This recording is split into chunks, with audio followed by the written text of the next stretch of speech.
just a child at play. Life is brief, You might like that one. but when it's gone, love goes on and on.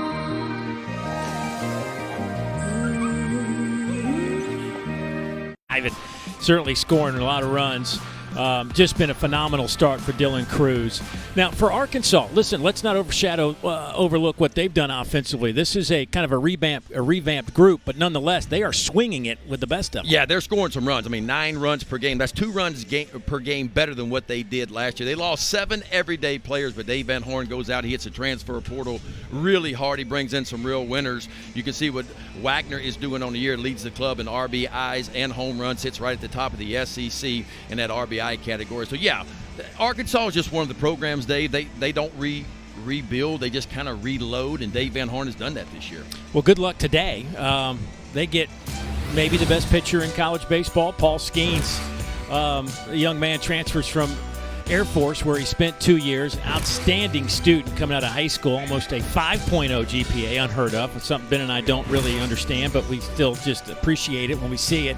But what to get for LSU?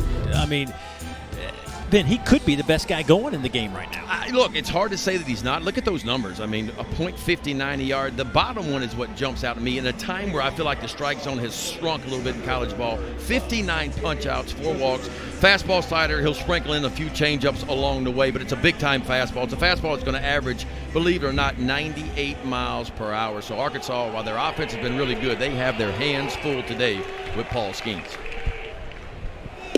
First pitch. There we go, 100. So let's start him with 100 and see how we go from there. Just triple digits right out of the hand. Goodness. Turn it up, boys. I mean, golly. Tavian Josenberger will line up in there, kind of dig in, and he looks at strike 2. Yeah. I mean, back-to-back Hyundais. Yeah, and look, and the last one was right in on your hands, inner part of the plate.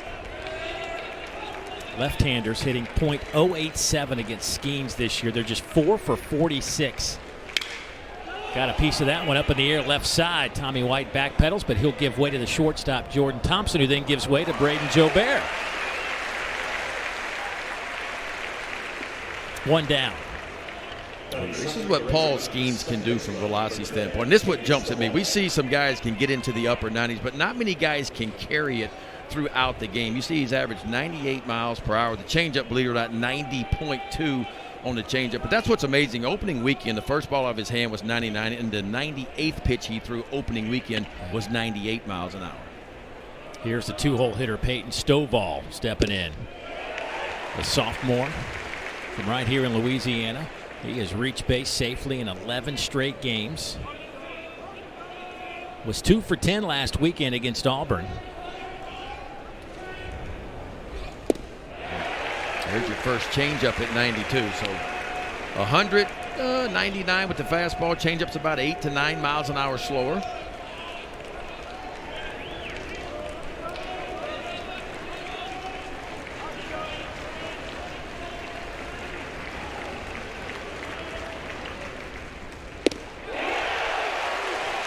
Two down.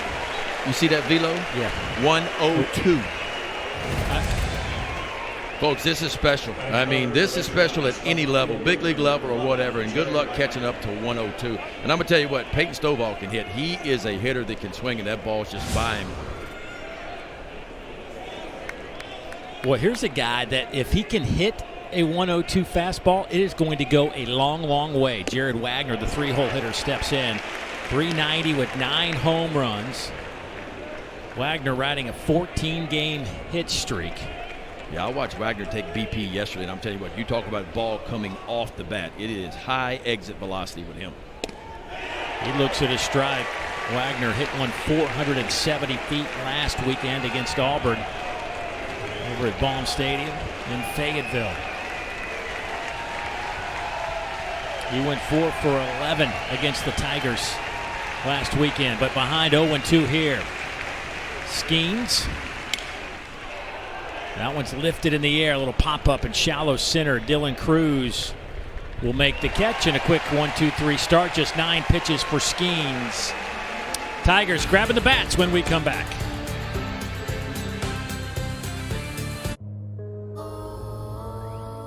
With your feet on the air and your head on the ground. Try this trick and spin it, yeah. Next up. Thank you. Enjoy. Where's my mind? Where's my mind? Let's eat. Master, you okay? No. I work for Dracula. Count Dracula. Yes. What? Some call me the Dark One, others the Lord of Death. You're like the guy that gets the villain's Postmates. I suppose that's a no. Do you bringing me my dinner tonight? No. No? Not a no. No, not no. Renfield. Is it yummy? Yes. Rated R. April 14th. Well, the LSU offense has been very good this year. I mean, they've been pitching it well, playing good defense.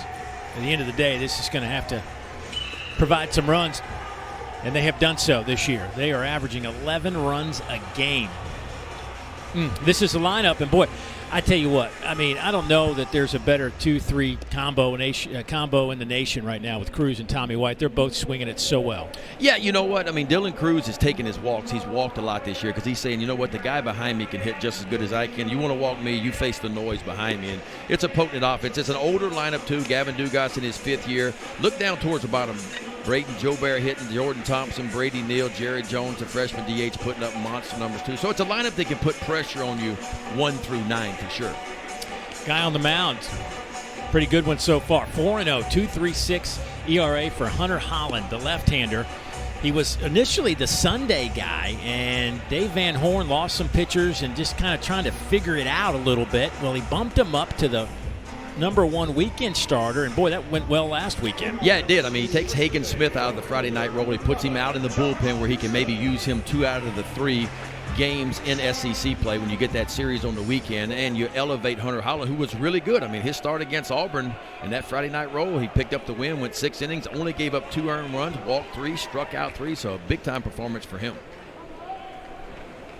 He will face Josh Pearson to lead things off. 281 on the year for Josh, a sophomore from West Monroe, Louisiana. Just a tick under 300 last year, playing 51 games, hit .299 with 8 homers and 9 doubles. Yeah, Hunter Holland's got them all. He's got 5 different pitches that he will use. Fastball, cutter, slider, changeup, and a curveball, too. And it's going to be a constant mix. More sliders to the left-handers, more fastballs to the right-handers. Lifts that one up left side. Bolton back pedals, but he'll give way to Jared Wagner out in left field. And that is 1 down for Hunter Holland and the Hogs. Hunter Holland comes to Arkansas by way of San Jacinto, the legendary junior college, where he put up 2 really good years, won 19 games in 2 years. How about this? In 153 innings in 2 years, struck out 200. So there's something there for him. And here is the man, Dylan Cruz, riding a 19-game hit streak.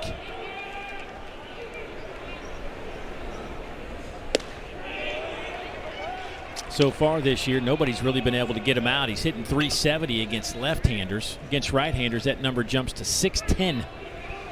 6 homers on the year, 25 runs batted in.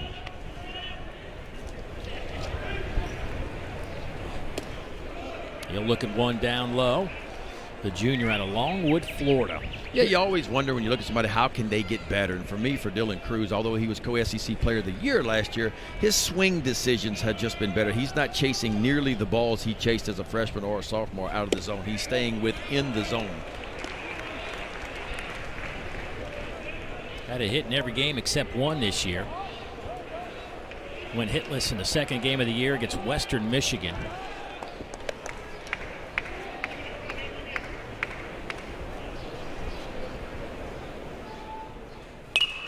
That one is fouled straight back. We'll do it again. That's what you're going to see from Holland right there. He's not going to always, when he gets himself in fastball counts, where he deliver that fastball. He's going to throw that cutter a lot, the slider, even the changeup. even when he's behind or what you call hitter counts. Here's the 2-2.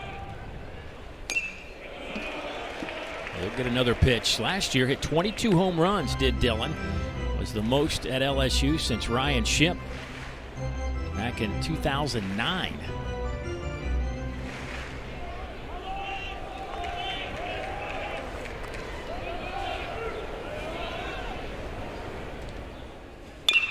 Ground ball, backhanded and bobbled. No throw. Harold Cole over there at third baseman. He is a shortstop by trade. Moved him over to third base here the last few weeks. Yeah, tough. Watch him go to the backhand side and see that short hop right there. I think if he had that to do over again, he instead of sitting back on that ball, maybe he'd charge it, because even if you make this catch right here, the way Dylan Cruz gets down the line, I think it's bang bang over at first base.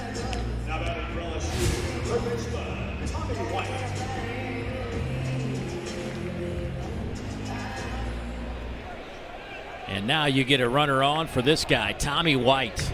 Tommy Tanks. He had an unbelievable weekend to start SEC play. Went 7 for 14 with 7 runs batted in against Texas A&M, the SEC Player of the Week.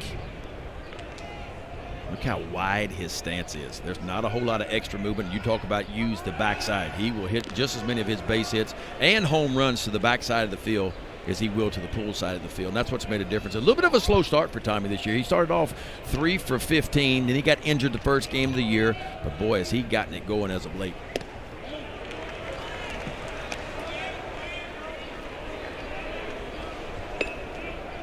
Didn't have an RBI on Wednesday against Central Arkansas, but that stopped a streak of 12 straight games with an RBI. I think that's almost more impressive than a hit streak. Well, you go back and look what him and Dylan Cruz both, what they're hitting with runners in scoring position. It's off the charts. You know, they're making their hits matter. Tommy White last year with 27 home runs, 362 average. And he looks at a strike, 2-2, didn't like it. Brandon Cooper calling the balls and strikes today behind the plate.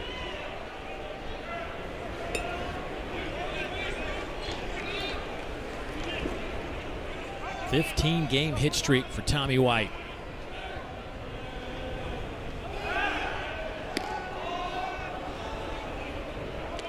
Dylan Cruz only 2 stolen bases so far. That's one thing LSU doesn't do a lot of. 11 stolen bases on the year. That's 14th out of 14 teams in the SEC. Right back to the pitcher. Holland will go to second. They get the out there, and they'll make a quick throw, and not in time. White beats that. But they do get the lead out in Cruz, and there's 2 down.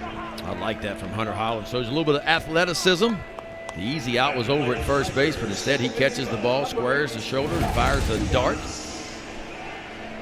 to Bolton, the shortstop. Actually, the second baseman, Stovall, covers. Plays it like a first baseman, stretches out, but not enough time to get Tommy White.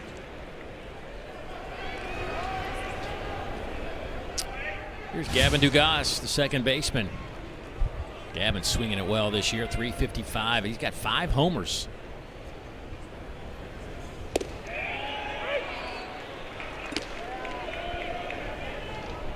This LSU team went 2-1 in their opening weekend against Texas A&M and had a chance for the sweep, had a lead late. Yeah, gave up, what, 4 runs in the 8th inning. 2 really good pitches on the inside part of the plate to Dugas. And that's what I think Holland's going to have to do if he's going to be successful today. And he certainly has the arsenal to do it, is work the inside part of the plate enough to get to his off-speed stuff on the outside part of the plate. Dugas behind, 0-2. Fouls that one straight back. Dugas now 5th year in this program.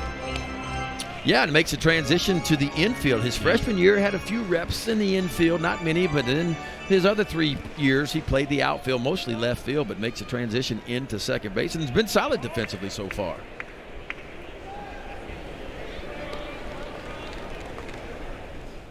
Breaking ball just off the plate. Boy, Holland was heading to the dugout. He thought he had one. Perfect pitcher's pitch. 0-2 count. Not really wanting to throw a strike, but something close enough to make the hitter make a decision whether he wants to swing, and just missed that backdoor breaking ball.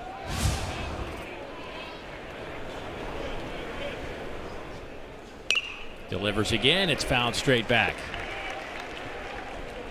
93-mile-an-hour fastball by Holland. Yeah, he'll bump up 3s and 4s. He's going to pretty much sit about 91 with that fastball. Trey Morgan on deck if Dugas can reach. Breaking ball stays off the plate. Even at 2-2 with 2 down. Tommy White over there at first base.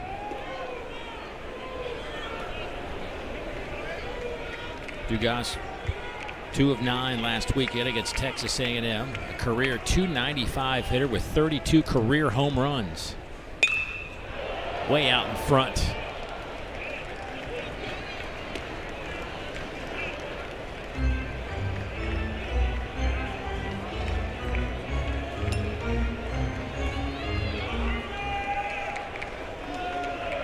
Great setting. More people than I thought turned out. It's LSU baseball. What am I thinking? They could play at 6 a.m. in this place. They just told the boss, look, boss, I'm taking off half a day. I'm going to the ball game. A little blooper right side. Who's going to make the play? Slavens will. Nothing doing for LSU. We'll move to inning number 2 here in Baton Rouge.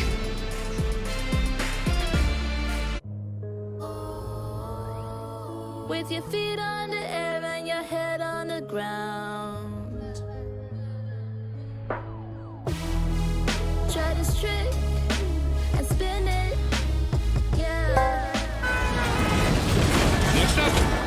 Thank you. Enjoy. Where's my mind? Where's my mind? I am Dracula. Renfield, you will make a very good assistant. I work for Dracula. What? You're like the guy that gets the villain's Postmates. Let's eat.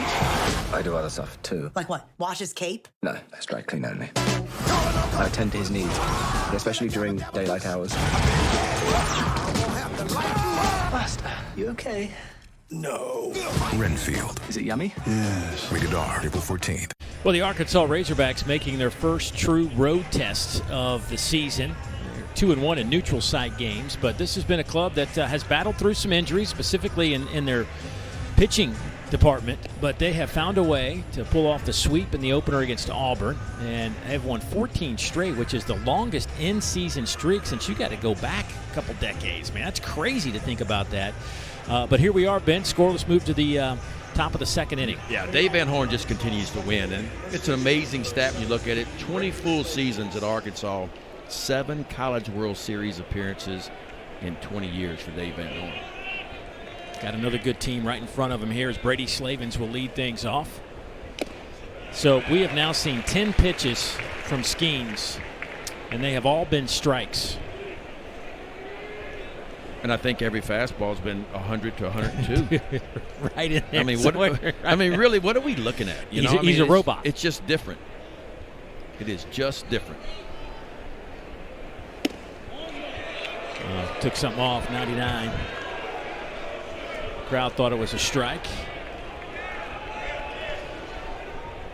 Slavens on the year, having a good year, 297, hitting cleanup, couple of homers, 16 runs batted in. Oh, this team can hit. I mean, you wondered because they lost so many everyday players. Arkansas did 7 of them. Lanzilli, Turner, Wallace, remember Jalen Battles, Robert Moore, Webb. I mean, outstanding players are gone, but yet they have found a way to be more offensive so far this year than what they were last year. That one's lifted up left side. Tommy White to the line. He'll give way to Thompson, who makes the catch in shallow left field for the first out.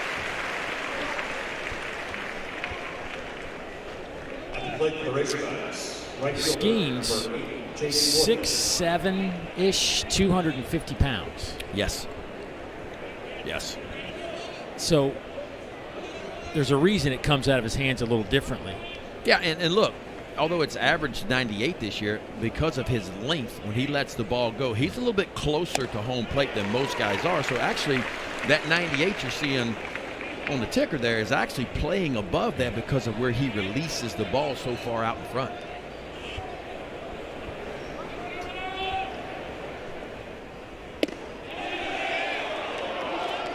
Jace Borfin the right fielder. You know, and Skeens was a guy that announced he was going to hit the transfer portal out of Air Force early last year. Of course, every team in the country warned him, you know, and so he had some tough decisions to make, ends up here at LSU. And he says the reason why I wanted to work with Wes Johnson. Wes Johnson comes over to LSU, the new pitching coach, came from a big league program, the Minnesota Twins.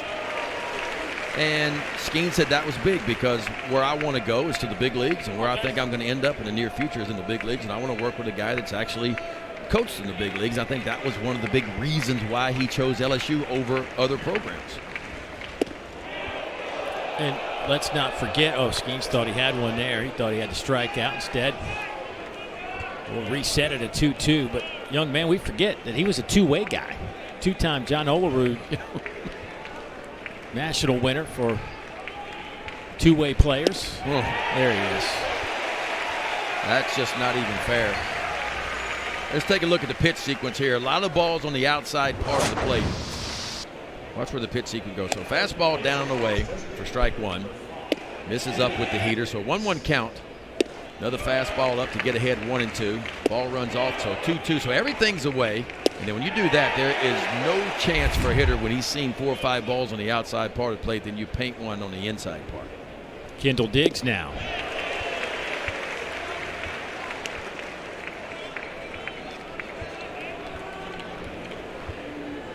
Well, I mean, the good news is if you're a hitter, he's going to be over the strike zone. Yes. And look, for me, I'm trying not to get beat with the hitter. If he throws a changeup like he just did the Diggs, I'm going to swing and miss it by 2 feet, but that's okay. He's going to give me a fastball at some point to hit. That's back-to-back changeups. All right, let's see if he gives him the fastball here. Kendall Diggs on the year, the designated hitter at 344. The sophomore from Kansas. He had just 197 last year with 3 home runs. Foul tipped and caught. 1-2.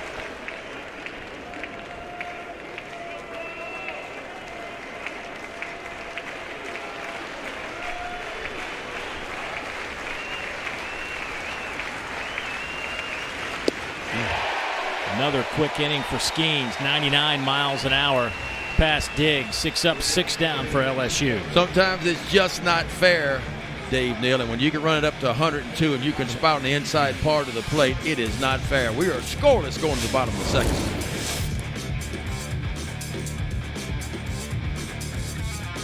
Let's go. Lock out, go.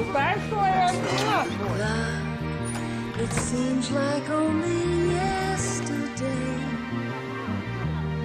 you were just a child at play. Life is brief. You might like that one. But when it's gone, love goes on and on.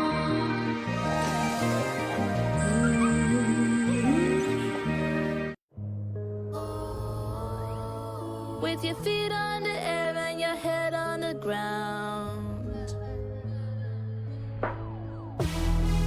try this trick and spin it, yeah. Next up. Thank you. Enjoy. Where's my mind? Where's my mind?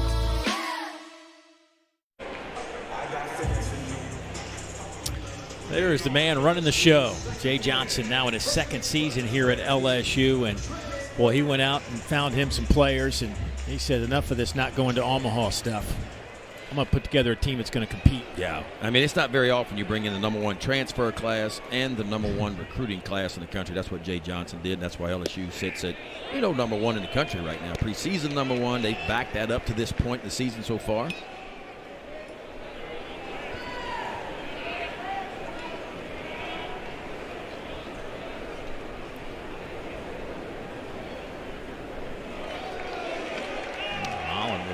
Stumble on the mound. Trey Morgan's kind of that X factor in this lineup. Talking to Jay Johnson, he says, I feel really good. I can put him in the 2-hole. I can hit him 3. I can hit him 5. I mean, it doesn't bother him at all. Lifts that one high in the air, out of play. Yeah, Trey Morgan's always had that approach, and we saw him his freshman year. Remember his freshman year? He led off a lot for LSU 2 years ago. He hit 400 in conference play alone as a freshman. That's when you knew it was kind of real. And He uses the backside of the field as well as anybody. He'll get a lot of base hits up the middle, out toward left center field gap. There you go, opposite way, but that will be caught in left by Jared Wagner for the first out.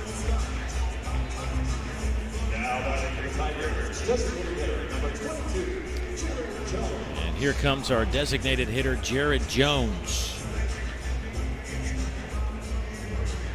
Jared's another football player wearing a baseball uniform. Watching him today at BP, 6'4", 230 pounds, and I'm telling you, folks, it's bigger than that, though, Dave. I mean, I think that was. I know you thought the same thing, but I think that was the measurements in ninth grade, maybe. Yeah. But it's more like 6'5", 250 now, and when he steps in the batter's box, he just fills it up. Freshman out of Marietta, Georgia. He's behind quickly 0-2 on Holland. I like the way Holland is pitching so far. He has used all his pitches, and he will have to continue to do so to have success against this offense. But pitching backwards, meaning he's throwing something other than fastballs, and fastball counts. And it's a real 5-pitch mix for him.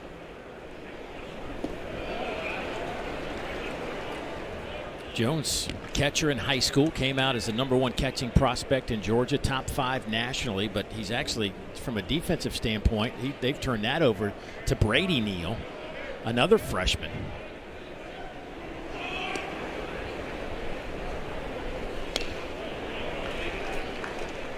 Yeah, talking to Jay Johnson about him, he sees him next year in an outfield type role. He thinks he can go play the arm is big. Being a former catcher, he's got a big arm from the outfield. He moves better than you think he does from the outfield, but he thinks he projects out more as a corner outfielder.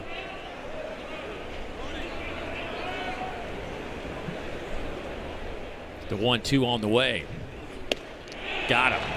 Went upstairs, 93 miles an hour, and that is out number 2. Now first punch out of the day. The junior left-hander, Hunter Holland, just rises a fastball just about letter high.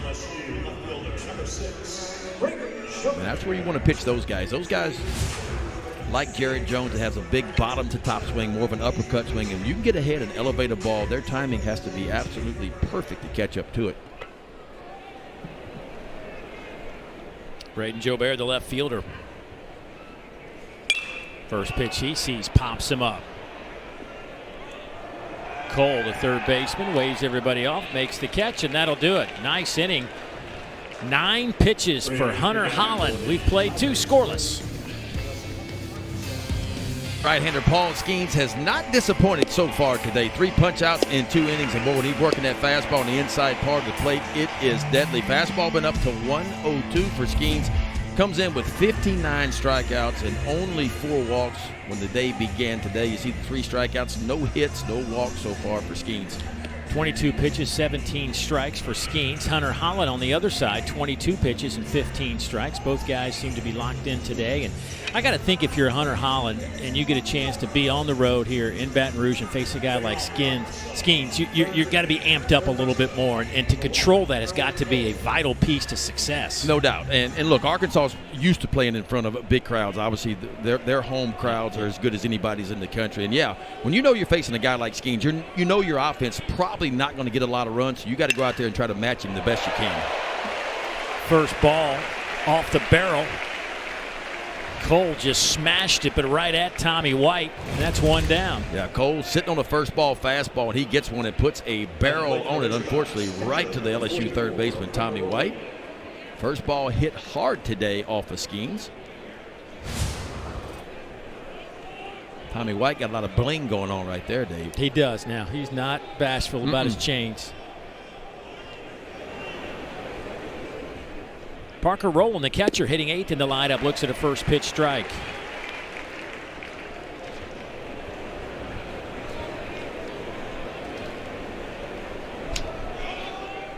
Rowland 214 on the year. Looks at a ball. Started collegiately at Arkansas State, then transferred to Eastern Oklahoma State College. And last year hit .408 with 12 homers. Only 4 errors behind the plate and 341 chances for Rowland, which is why he gets the starting nod behind the plate for the Hogs. Well, this is 3 slow pitches in a row by Skeens, which he very rarely does. In other words, first pitch breaking ball, now back-to-back changeups. You got to think the fastball is coming. There it is, 99. Strikeout number 4. Yeah, I mean, that's one of the best sequences in baseball. Anytime you can go slow, fast, or in this case it was slow, and then fast, it just throws the timing off. And then you get the horizontal movement that Skeens has. In other words, the left to right movement. You add that to a high velocity fastball, and it becomes super difficult to put a barrel on.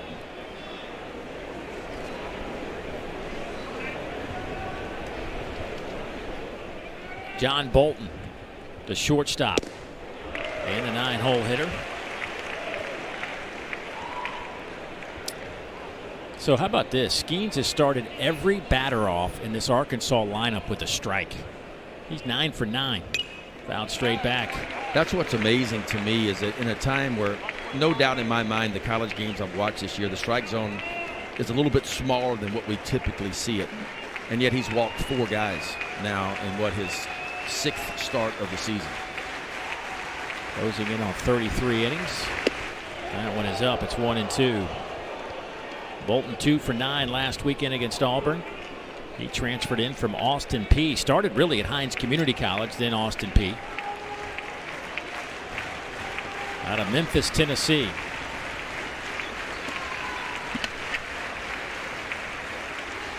Oh. Buckled him. Inning is over. That's dirty. Folks, this is about as dirty as a Bourbon Street martini, I'm going to tell you. When you can spin it like that, Dave Neal, this is not even fair. We are scoreless going to the bottom of the 3rd.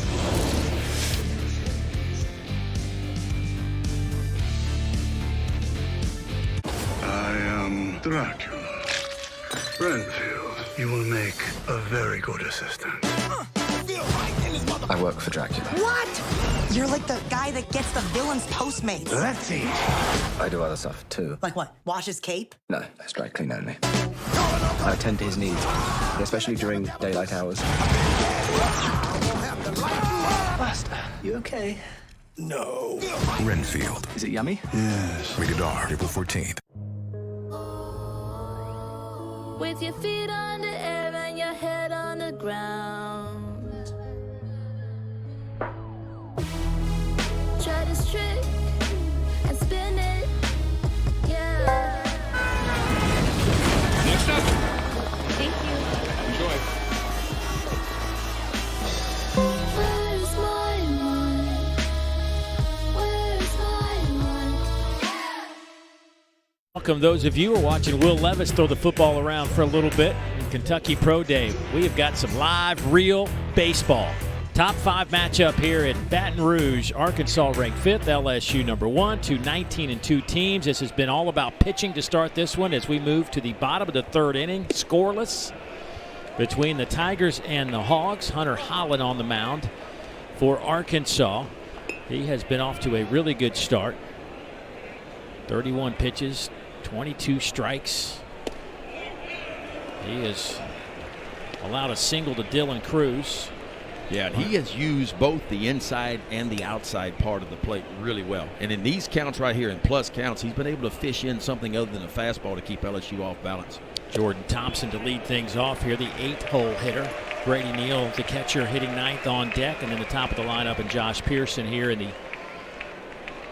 bottom of the 3rd inning on a game that was supposed to be played tonight. But weather coming in forced us to an early start. Not a problem for this guy, Paul Skeens. No, Paul Skeens has been good as advertised so far. The fastball, folks, has ticked up to 102. He is 9 up and 9 down with 5 punch-outs, too. Good slider working, mixing in a changeup, and a fastball so far that's probably averaged, 99 miles an hour? Maybe 100? Started, first 2 pitches we saw were 100, and then pitch number 4 was 102. Yeah. So the walk.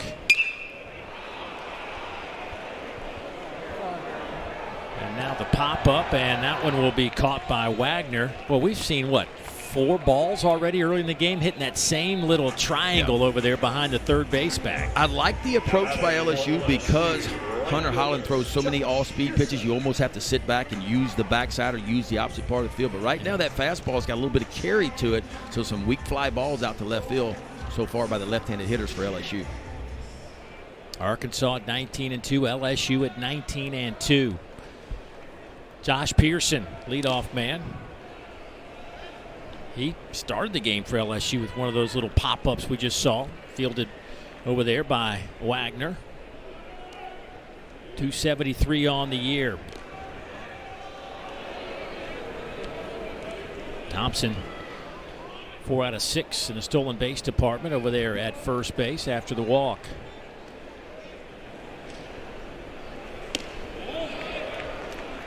Rolling behind the plate. 2 out of 9 and catching runners.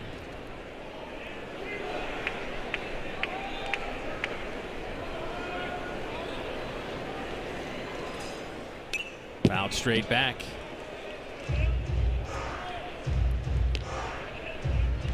Pearson out of West Monroe, Louisiana, went 4 for 12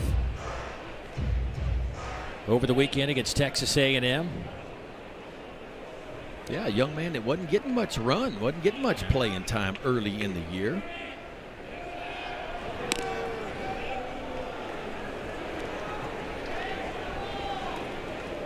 Jay Johnson was talking. He actually went back and looked over the years at some to keep a balance in that dugout of players. Sometimes if you're playing and you get taken out, you're bummed out. If you're not playing, you're getting.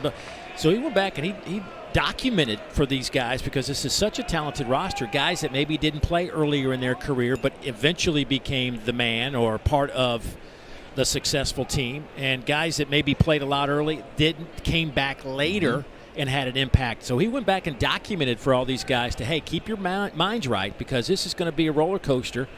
And I got a lot of talent. I can't play everybody. That one's lifted toward the line. Long run by Wagner to that bullpen, and it'll bounce into the seats. Well, and that's the challenge this year for Jay Johnson, and really a lot of coaches, is playing time. When you get a lot of talented players on one team, you only got 9 spots on the field. And, you have some guys sitting on the bench that are really good players, and Pearson was one of them. And you go back and look what Pearson did his freshman year last year against SEC competition. He was really solid. He had some really nice moments for LSU. Didn't get much playing time, but that just goes to what your point is you got to stay mentally and physically ready. So when you do get your opportunity to go out and make some noise, you're ready to do it. He actually told me, he went back and used Warren Morris as an example. Redshirted as a freshman, but stayed the course, worked his way into a big-time player, and, of course, hit the most iconic home run in maybe college baseball. Mikey Montook didn't start early as a freshman. Finally got on the field, and we see what happened to him.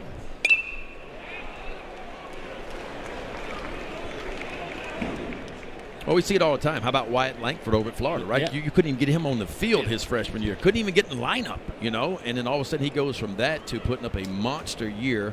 Led the SEC in homers last year, and going to be, he's hurt, nicked up a little bit right now. Supposed to be back either next weekend or the following weekend for the Gators, but could be a top 5 pick in the first round.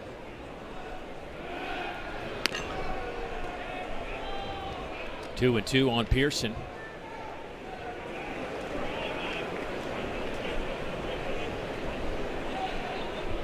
Dylan Cruz is on deck. But Pearson hung in there on that breaking ball and got a piece of it.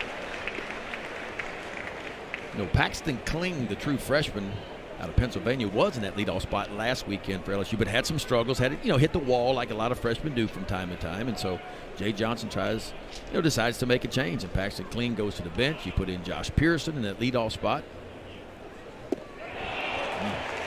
Pearson swings and misses. That'll be out number 2. Really good breaking ball here by Hunter Holland. And he's got them all.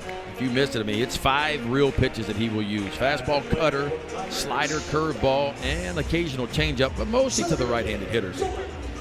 Well, here is Dylan Cruz, folks. Those numbers don't lie. He might be the best amateur baseball player in the country right now. Some think he could be the number 1 overall selection in the upcoming Major League Draft, and he hasn't disappointed anybody to this point. Got a base hit his first time up, so hitting streak continues. 20 games now.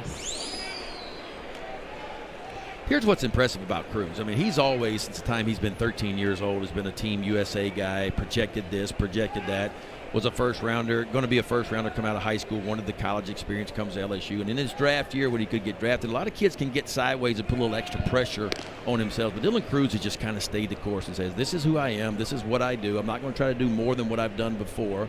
I got protection in the lineup this year, obviously behind him, Tommy White and Gavin Dugas and others. And so he is off to a tremendous start for LSU this year. 11 games with multiple hits this year. He even went 5 for 6 with 3 doubles against Sam Houston State back in late February.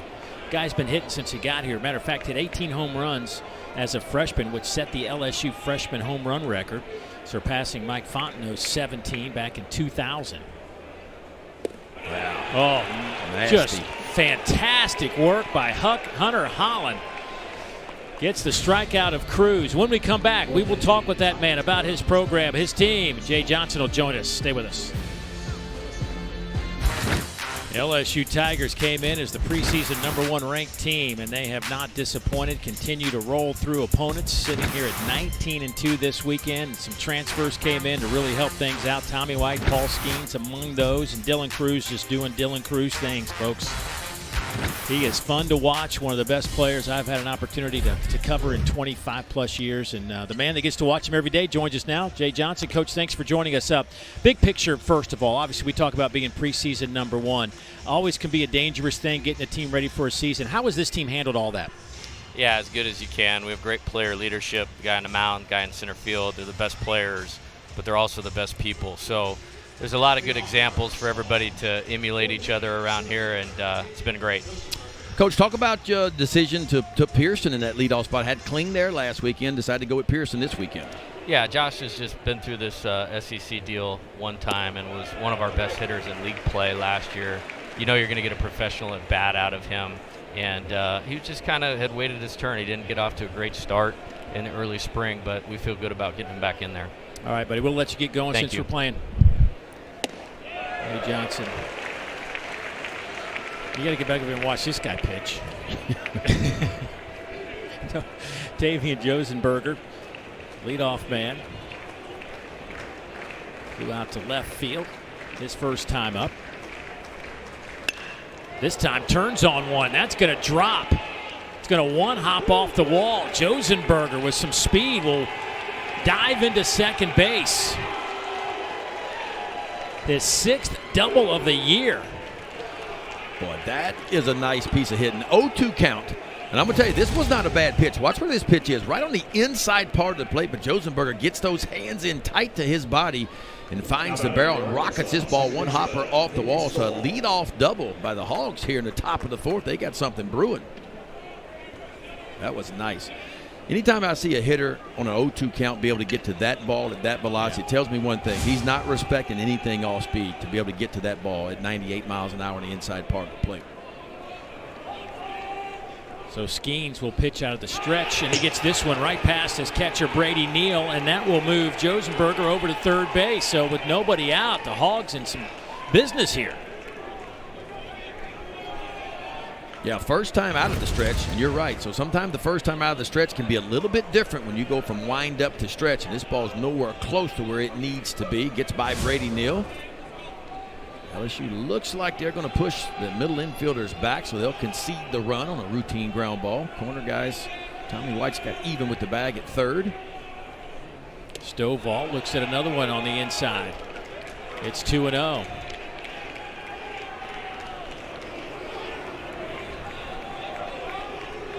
Stovall, the 2-hole hitter, struck out his first time. A .323 hitter coming into the weekend. Another one down and in. Yeah, all 3 misses in this inning in that stretch position have been down and in for Paul Skeens.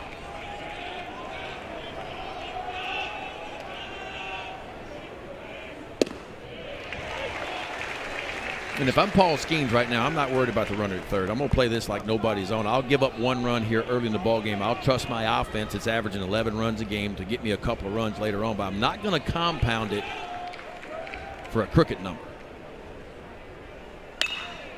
Lifts it high in the air. Will this be deep enough? Josenberger on the back. Catch is made there by Jobert, and Josenberger will score as the throw one hops to Brady Neal.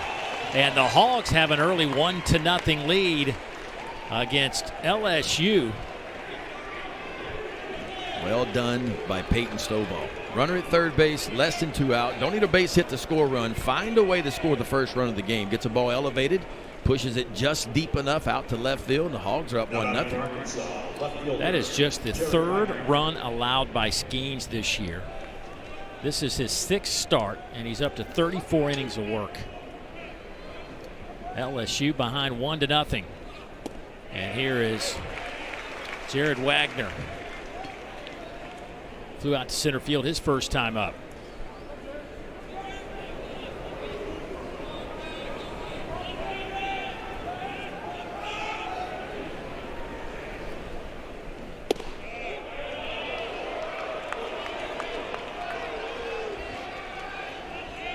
Wagner, the transfer from Creighton. Boy, he hit .343 last year for Creighton with 11 homers in that huge park. Wind blowing in early in the year. Oh, it's some big time pop. Like, it's real. It just sounds. I mean, there's a few guys around the league that when the ball comes off the bat, the sound that it makes is a little bit different than others. Kind of like when Shohei Ohtani or Mike Trout or Aaron Judge hits a ball, the sound is just a little different. It's that case for Jared Wagner. Called strike 3. Wagner is out. The second out of the inning. Yeah, nothing you can do with this. I mean, you just tip your cap and you head back to the dugout.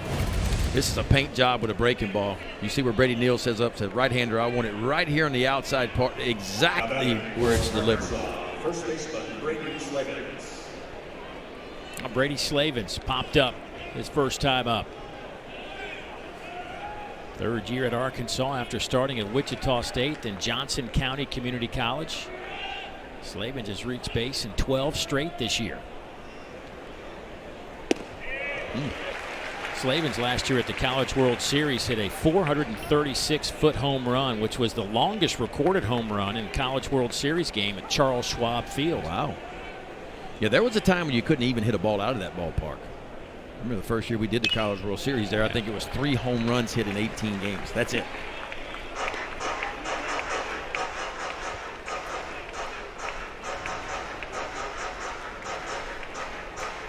Tell you what we've seen from Skeens today. He's throwing a secondary breaking ball now, so it's always been the hard slider, but we're seeing some 82s and 83s. Was telling me he's throwing a curve ball too, so it's 2 different breaking balls for Paul Skeens today. The 0-2 on the way.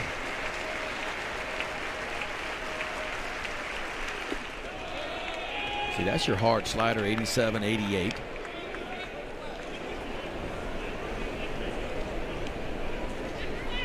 Paul Skeens has that watch like a lot of the pitchers are wearing now. What pitch to throw.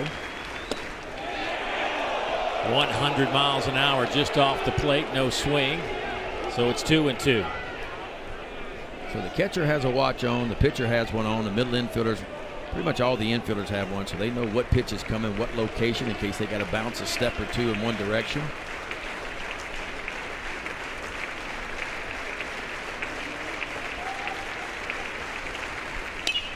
Foul back, will do it again.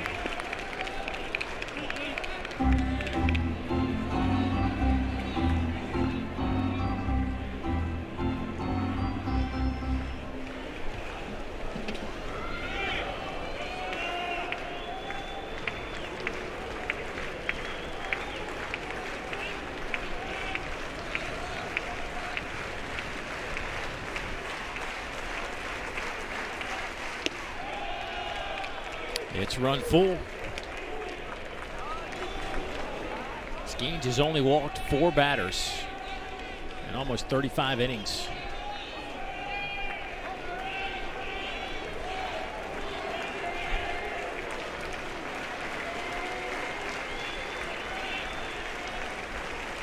Oh. No walk there, just another strikeout. It's been impressive to say the least. 7 of them now for Skeens. When we come back, we'll talk with the Arkansas head man, Dave Van Horn.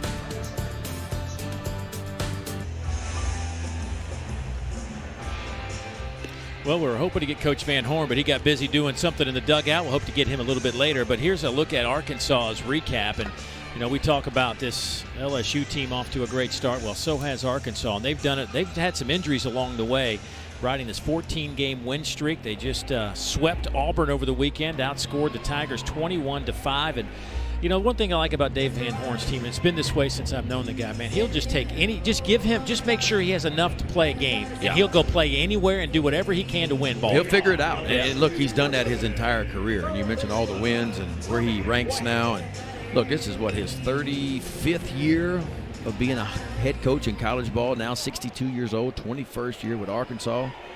And all he does is win. Just wins. That's what he does. You know, and he didn't make any excuses when I visited with him yesterday. I mean, he's missing 2 or 3 of his best arms right now. And yet they only give up 5 runs last weekend to a very good Auburn team, you know. And so he just kind of next man up mentality, just plugs in another guy, and they just continue to roll. Tommy White will start things off against Hunter Holland, who has pitched brilliantly to this point. He has given up just 1 hit and has really kept this team off balance. Yeah. His breaking ball's been solid. His fastball's been 92, 93. Yeah, it's sneaky, though. And you talked about all the weak fly ball contact. It's got a little hop to it, so LSU's not been able to barrel that ball up yet. Another strikeout. White chasing one down in the zone, and that'll be the first out of the inning. And to go back an inning, and obviously getting out Dylan Cruz with a runner on base was really big for Holland, I think. You do want to face 2 on and have Tommy White coming. Yeah, I mean, look, and that's 3 punch-outs in a row, so he's actually getting better right now as Hunter Holland. And you got to remember, he was the Sunday guy for the first 3 or 4 weeks of play, and all of a sudden you make a move and you take one of your best arms, Hagen Smith, your Friday night guy, you put him in the bullpen, and you take Hunter Holland and say, you know what, you're my Sunday guy, but you're going to be my Friday guy. And this is his 2nd consecutive Friday start. Hogs leading this one 1-0. It was a double off the bat of Tavian Josenberger. That one's lifted in the air to right. Orphan is there, and he'll make the catch. That'll be 2 down, and Dugas is retired. But that double by Josenberger, and then immediately a wild pitch got him to third, and a sac fly was able to bring him home. Yeah, that was the key to it, right? Without the wild pitch, maybe Arkansas doesn't score, but instead you get a wild pitch, a runner at third, nobody out. Nice job by Peyton Stovall. Hit a ball deep enough for the sacrifice fly. And here is Trey Morgan, his first time up. He went opposite way, but caught in left by Wagner. And the only hit LSU has is that infield hit in the first inning by Dylan Cruz. That's it, and that ball was not hit hard either.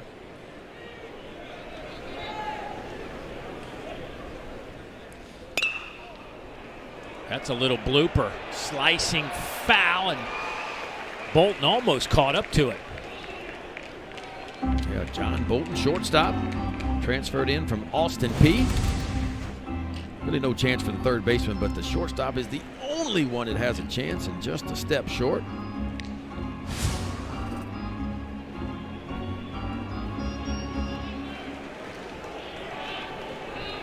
Arkansas really with 2 shortstops over there on the left side of the infield.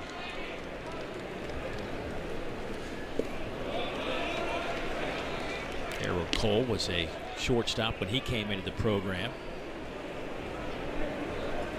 Dave Van Horn was talking about, you know, he wasn't playing much, but he knew he could play. So he says, you know, just go take some ground balls. Let's see how you handle the third base. And went over there, looked good, and says, you're starting today. Well, typically, you know, if you can play a little shortstop, you know, I can almost plug you in almost anywhere. And that's kind of where the game's going now. A lot of these college coaches are recruiting shortstops. And if you're not quite good enough for an SEC shortstop, you know what? I guarantee you can play second. I bet you can play third base, too. And that's kind of where the game – and, look, we're starting to see that at the big league level, too. We're starting to see guys that can bounce around from different positions.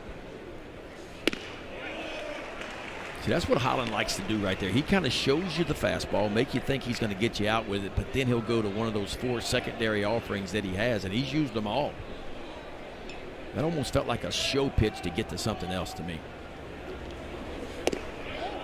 Oh, just off the plate. It's full now at 3-2. That's a good take with 2 strikes. And it's crossfire, too, from Hunter Holland. If you'll look at it, he steps kind of across his body, so he's almost throwing the ball directly at the left-handed hitter. So tough for the left-handers to hang in there.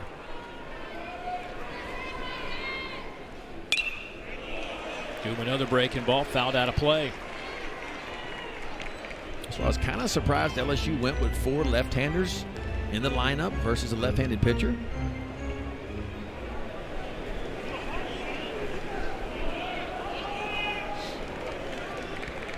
Pitch number 61 on the way from Holland. Blasted to center field, deep center field. Josenberger to the track. Can't make the catch off the wall.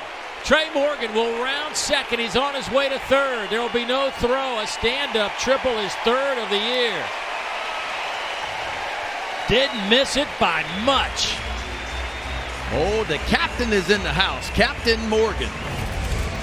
Well, gets a pitch right in the center part of the plate. It's a changeup that kind of sits up. But well, he goes down and gets it a little bit, though. That ball just about knee-high, and I mean drives it straight away. Josenberg does everything he can, as high as he can get, up off the top of the wall. And once it kicked forward, you knew Trey Morgan out of the box was going to end up at third base. He thought he had it right there, but once it kicks the wall, he grabs another gear and just cruises into third base.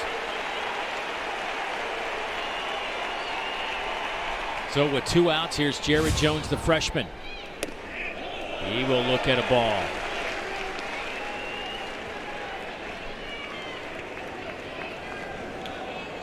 First bit of trouble right now for Arkansas. Jones struck out his first time up. Fouls that one back.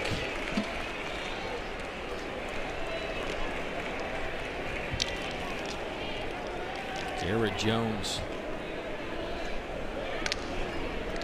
6 for 13, 8 runs batted in against Texas A&M last weekend. Game 2 went 4 for 5 with 7 RBIs.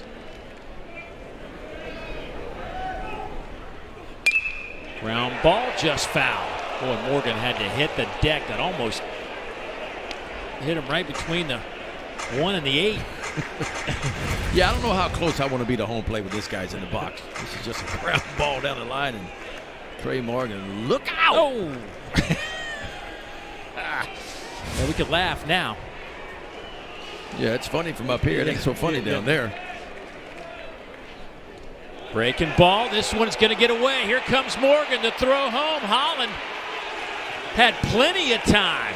Boy, Trey Morgan broke, went back, and then decided to go. Yep.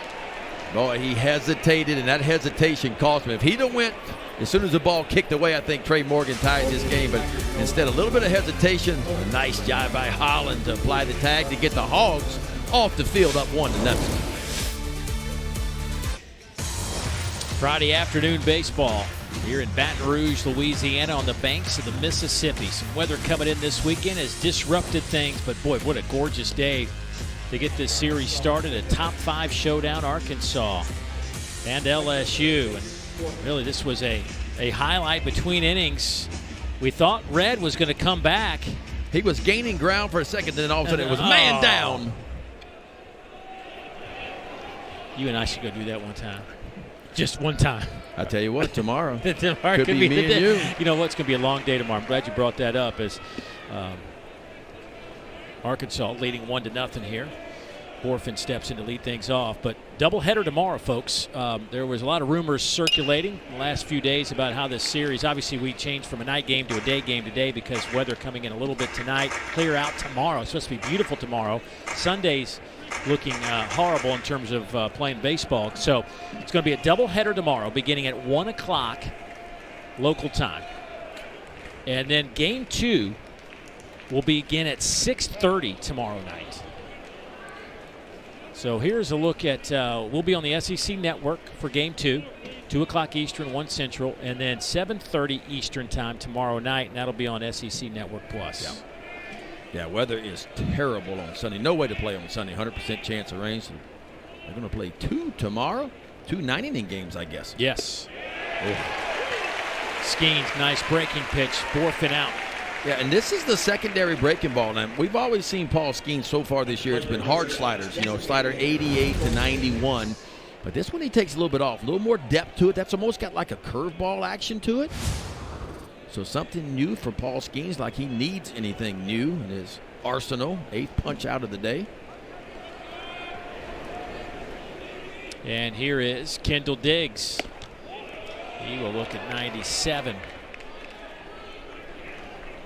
So it looks as though Skeens is a guy, you've seen him a lot more than I have, obviously, but he started with 100, 102, but he's settled in now. He's 97, 99. Looks to be his comfort zone. Yeah. Yeah, amped up like a lot of guys are, feeling strong early like a lot of starting pitchers do. And there's always a risk-reward with that. You may have a little more velo on the fastball, but sometimes you can't control it. But he's found a way to be able to control it a little bit. And so he'll settle in, and that's kind of where he pitches, that 97, 98. He'll still reach back when he needs to and give you a little bit more. That ball's hit pretty well out to left, but Joe Bear's there a few steps back just shy of the track, and that'll be out number 2. But, you know, it's crazy to say he settles in at 97 to 99. Yeah, I mean, we're seeing something that I don't know that we've seen in a long time or maybe ever for a starting pitcher in college ball. Not just to be able to tack it up to that high, but be a starting pitcher and have the first pitch be at that kind of velocity, and then 100 pitches later, he is still carrying that velocity. And that's what I think a lot of scouts like about Paul Skeens. I mean, he's what we used to call a horse. He is a horse. You could just get on him and ride him for a while. 6'6", 250.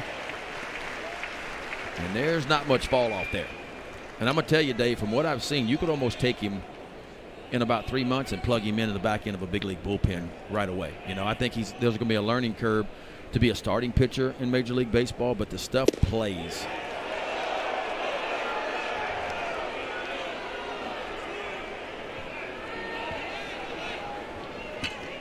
I mean, it was supposed to be Chase Dolander when the season began as the best college arm out there. Paul Skeens was running a second or a third, but I really think from what we've seen so far, Paul Skeens has shot up the draft board to me. 1 and 2 the count. It's hard to believe that this guy also hit. Yeah. Last year hit .314 with 13 homers and 10 doubles. In 2021 hit .410 with 11 homers and 21 doubles, and doesn't even get to pick up a bat here at LSU. Lineup's so good. Swing and a miss.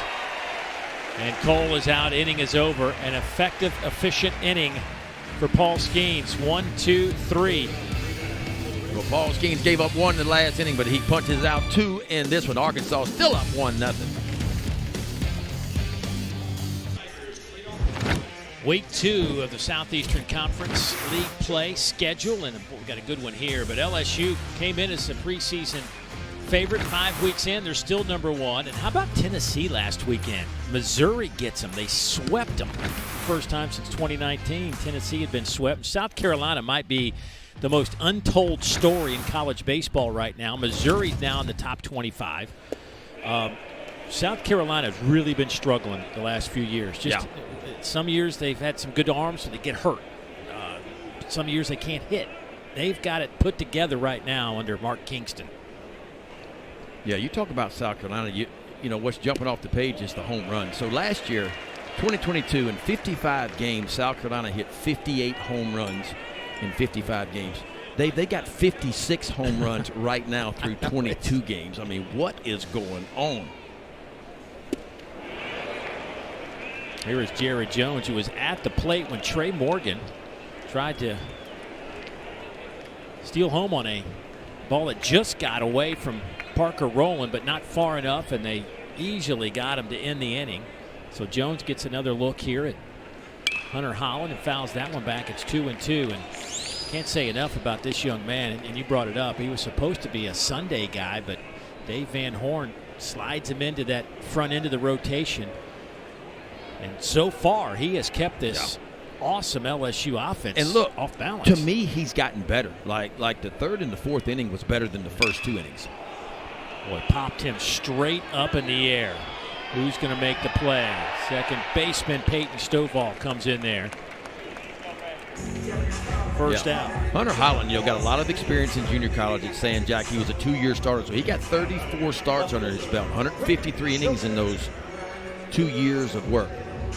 Now, when you play at San Jac, I mean, look, San Jac runs a team out there that could compete with most D1 schools any given night. So got some valuable experience, and look, he has been impressive. I mean, we heard the scout report. We saw the scout report, a 5-pitch mix, and he's used them all. And this is an Arkansas club that's just not – they're not intimidated by anybody. I mean, they're on scholarship too, and they know LSU's number 1, but they say, hey, we're a top 5 team too. We're pretty good too. We've won 14 games in a row. Braden Jobert. You know, we talked a little bit about that pitching for Arkansas. The guy they were really hoping it. He always had some talent in there, but it looked like he had turned the corner to be a dominating pitcher. And that's Jackson Wiggins, who tore his UCL. He's out all year. Then Cody Frank, who they were hoping could be a real good back-end guy. He tore his lat. He's out all year. Yep. And of course, Tiger? Tiger sprained his UCL at UCL. Thankfully, they will get him back, hopefully, in the near future, you know. Arkansas has been snake bit a little bit on the bump so far this year.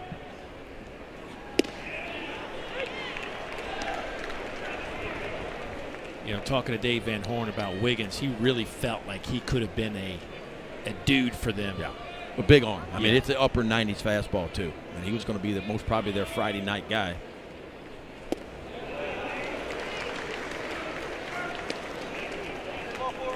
But you know what? It provided an opportunity for a guy like Hunter Holland. No doubt. And that's what, when you think about Arkansas, you think about depth. You know, they have depth, and they've shown it so far because of the injuries. A good breaking ball off the end of the bat, and that'll be a foul ball. So do it again with Jobert.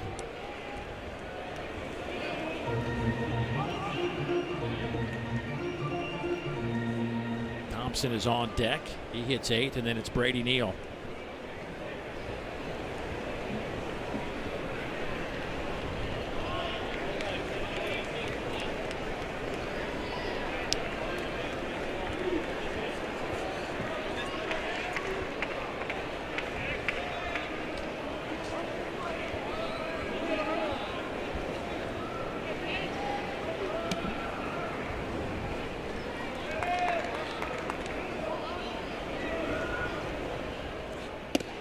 Sir.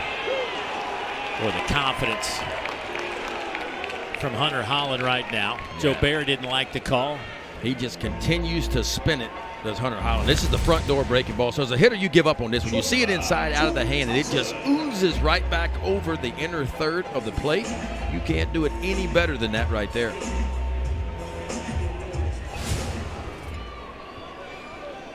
Five strikeouts today for Holland, who came in 4-0 with a 2.36 ERA. He's up to 28 strikeouts. But I tell you what, he's done well too. I mean, and for me, the first batter of every inning is the most important for a pitcher. He's got the first out of every inning, 4 out of 5 innings now. So he's been able to not allow LSU to get a whole lot of base runners and get something going on early.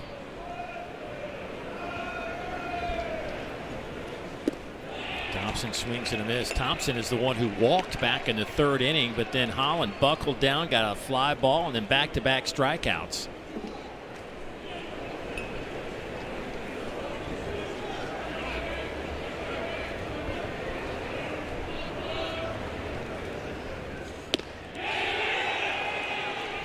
Inning is over. Hunter Holland, 6 strikeouts. Got a little pep in his step here in Baton Rouge. 1-0 Hogs. Back in Baton Rouge, Hogs up 1-0 as we go to the top of the 6th. Paul Skeens has been electric as usual. Fastball's been up to 102. He's averaged about 98 with that fastball. He's thrown some good spinners too. A couple of good breaking balls, some outstanding change-ups as well. Arkansas got 1 on him in the 4th inning. The only run of the day, leadoff double by Josenberger. Wild pitch and a sac fly. But equally as good has been Hunter Holland. And all of a sudden, Holland is starting to rack up the strikeouts as well. He's got 6 punch-outs. So how about these two pitchers combined? 15 punch-outs and only 1 walk. That is real Friday stuff right there. It's been awesome. And 2 offenses certainly that are dangerous. Yeah, I mean, Arkansas came in averaging 9 runs per game. LSU came in averaging 11 runs per game. Parker Rowland, junior catcher, makes his home in Tulsa, Oklahoma. Looks at a 1-1. Counts against Paul Skeens.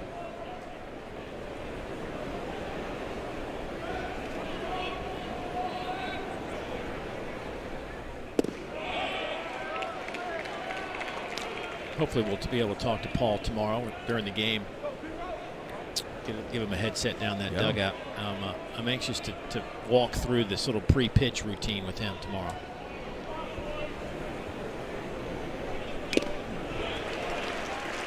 Foul tipped, and we'll do it again. Did you have a routine like this where you kind of do the little hip turn and leg kick kind of? But they say that's who he is, though. Like, it's, you know, and it comes from the Air Force Academy too. I mean, obviously those guys are used to getting in the routines, and that's his routine. Boy, Rowland, not much of a chance on that breaking ball. That one was 84. Yeah, taking a little bit off. It's definitely a different shape. He's got the slider, the hard slider that's hard right to left, and this one's got some downward action to it. And that's where all pitchers are trying to get in 2 strike counts, right? You want to have something come out of your hand that looks like a strike, but as it travels that 60 feet 6 inches, it just gets out of the zone and picks up yet another strikeout.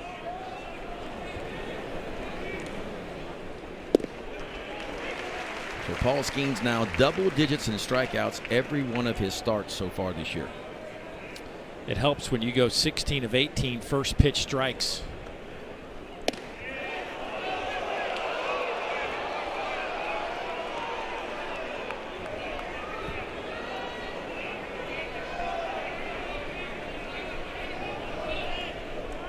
Nine-hole hitter Bolton. He struck out looking his first time up.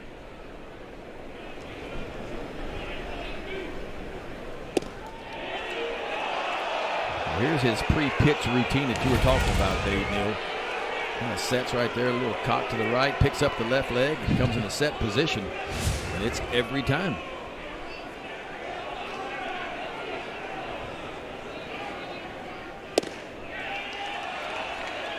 .98 off the plate, 3-1 now. Crowd getting a little restless. Felt like they should have had a strike a moment ago. Some of the best umpires in America right here at the box. Especially the ones down like the first base line. There is a strike. It's 3-2. I've always enjoyed that. The guy barking down the right field line. Yeah, like he can see that, right? Right, yeah. Sounded like a strike, Blue. Right. Fouled straight back.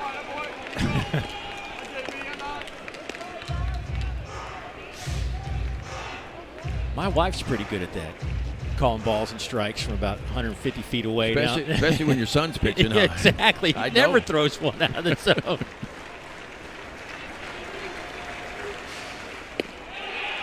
There's the walk. That'll get some boo birds out. Yeah, interesting. 3-2 pitch to the 9-hole hitter, and it's a breaking ball. And Paul Skeens has thrown some really good breaking balls today. And here comes Tavian Josenberger, who has the honor of being the only guy in this Arkansas lineup right now that hasn't had a strikeout against Paul Skeens. Yeah, and that swing he had on that leadoff double. 0-2 count, fastball inner third, and he got the barrel to it somehow, and that's eventually how Arkansas would score their run.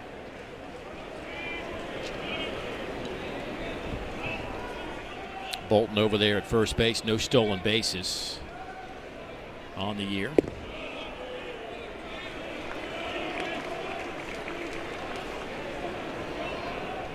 .74 pitches for Skeens.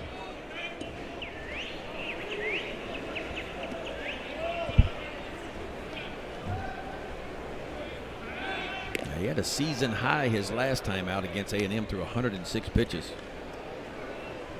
He's been right around that 100 mark. 98 his first start, 101, then only 80 in his third start, but then 94 and 106 in his last two.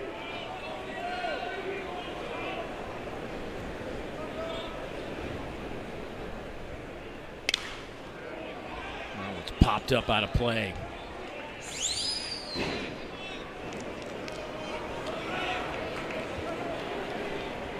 Arkansas's first true road test of the year. They had 3 neutral site games earlier in the year, but the first time they have visited somebody else's ballpark.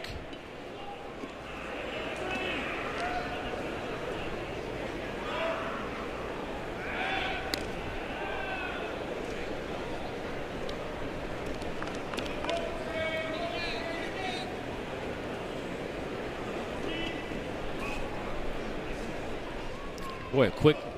We didn't find out till yesterday afternoon this game was going to be switched to noon. That one is fouled at the plate. That'll be strike number 2. But again, LSU fans just find a way to get to the box. lot of people called in sick today, Dave. Some skipped school, apparently. But he's probably straight A student. That's all right. Yeah, like what Paul Skeens had a, 4.76 grade point average coming out of high school? Like 4.76? What is that? He took some of those advanced courses that you and I never got to see. We weren't in those situations. That's how you get into the Air Force Academy, though. Yes. It's up in the zone, 2-2. You know, interesting about Paul Skeens is he actually went on a visit to Arkansas. Mm-hmm. It was one of his schools that he was really considering. LSU wins the day, and a lot of folks wanted Paul Skeens when his name popped up in that transfer portal. But again, it's the draw, the lure of SEC baseball.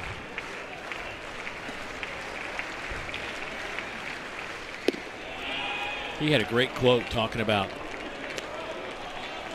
being here in Baton Rouge and LSU, and it's just a respectful comment. He says, playing at Alex Box Stadium every day is such an honor, and it's a privilege. Well, he got to experience that his freshman year with Air Force. He came to the box and got to experience opening day here. Matter of fact, picked up a win against the Tigers that weekend out of the bullpen. He was a reliever his first year, then went to a starting role last year for Air Force.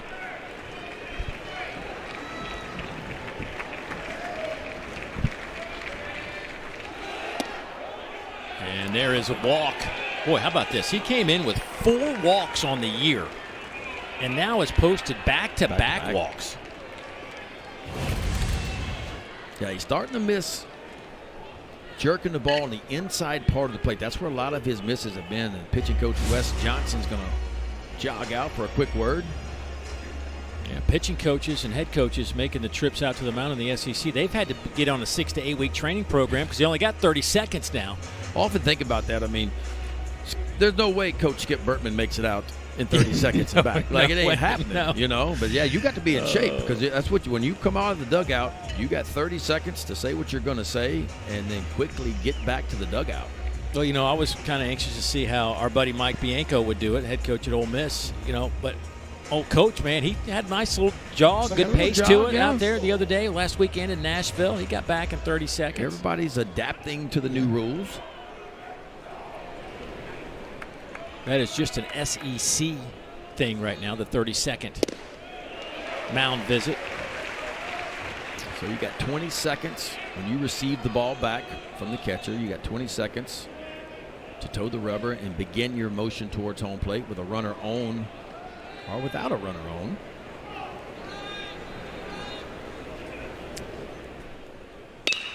Ground ball to the right side. The only play is going to be to first. That'll be the second out of the innings. The runners will move up 90 feet to second and third now. Tell you one thing that this clock has, you can like it, not like it in terms of how it affects the game on the field, but it's certainly affected the game in a good way outside of the lines. You see the time difference so far from 2022 to 2023. About 17 minutes, which is impressive considering offense is up. So we're scoring more runs, there's more action, and yet the games are being shaved by an average of 17 minutes per game so far. And pitching changes, 2.5 minutes to get your guy throwing a baseball for real coming out of the bullpen. Now the big league game a little bit different. You got 15 seconds to start your motion towards home plate with nobody on, 20 seconds with a runner on.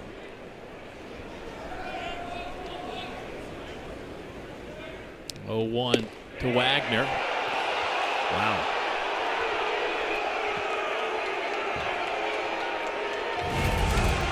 Well, take another look at this one. Tell you what, that was a good frame job by Brady Neal, but that might, I mean. Well, I think it's fooling the home plate umpire, Brandon Cooper, because the ball has a lot of horizontal runs, so it's working off the plate, but by the time it gets to the plate, it is catching part of the plate. Boy, Skeen's still shaking his head out there.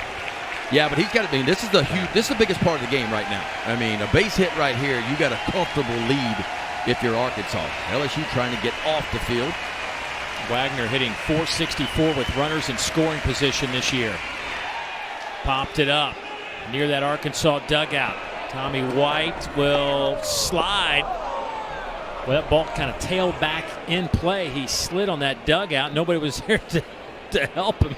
Yeah, and he overruns it as it spins back in. He slips on the dugout, but Jordan Thompson, the shortstop, was there, and I'm not sure he saw the ball either. But this may end up being a giant play. Another opportunity, what should have been out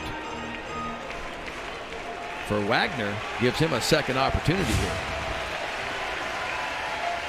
Here's the 1-2 to Wagner. That one stays up in the zone.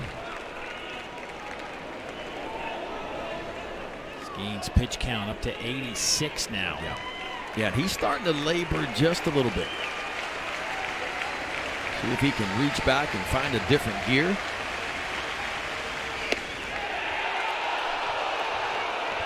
Was this the third 3-2 count of just this inning?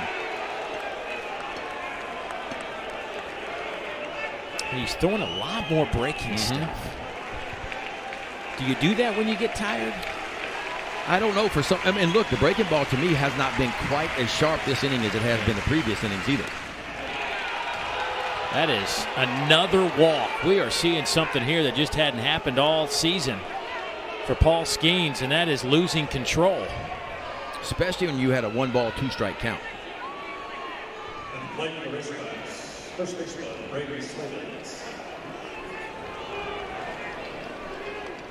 Arkansas with a chance here to blow this thing wide open. Bolton's over at third. Josenberger's down at second base. Over at first, Wagner. And here's Brady Slavens, who will look at a strike.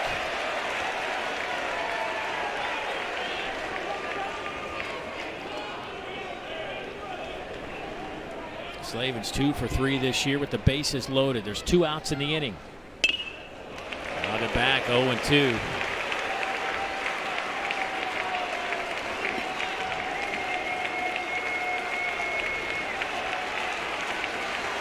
I just rear back and throw 100. Well, this is where you separate the good ones from the great ones. And the great ones find a way to elevate their game when it matters the most. An opportunity here for Paul Skeens to get LSU off the field. And that ball's in. I mean, the crowd's upset about it. That ball's clearly off the plate. That is not a strike. I could argue one maybe 4 or 5 pitches ago that probably was a strike. This is not a strike.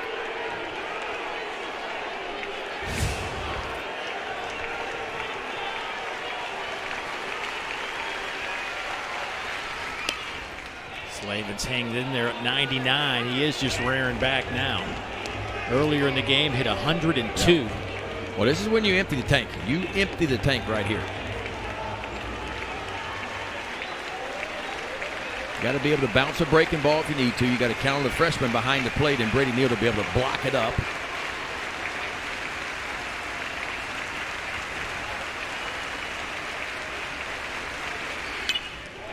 Slavens just hanging tough at the plate. That's a good swing right there. Brady Slavens is starting to get his timing. You got to think if Skeens can throw that breaking ball where it starts as a strike out of his hand, but it ends up bouncing on top of home plate, he'll get the strikeout that he wants. Well, a third of the pitches he has thrown today have come in this inning.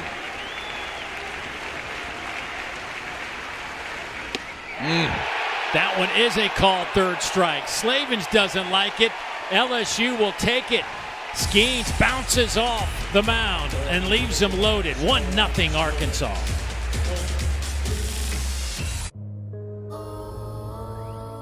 With your feet on the air and your head on the ground.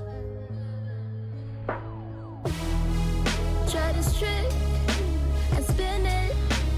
Yeah. Next up. Thank you. Enjoy.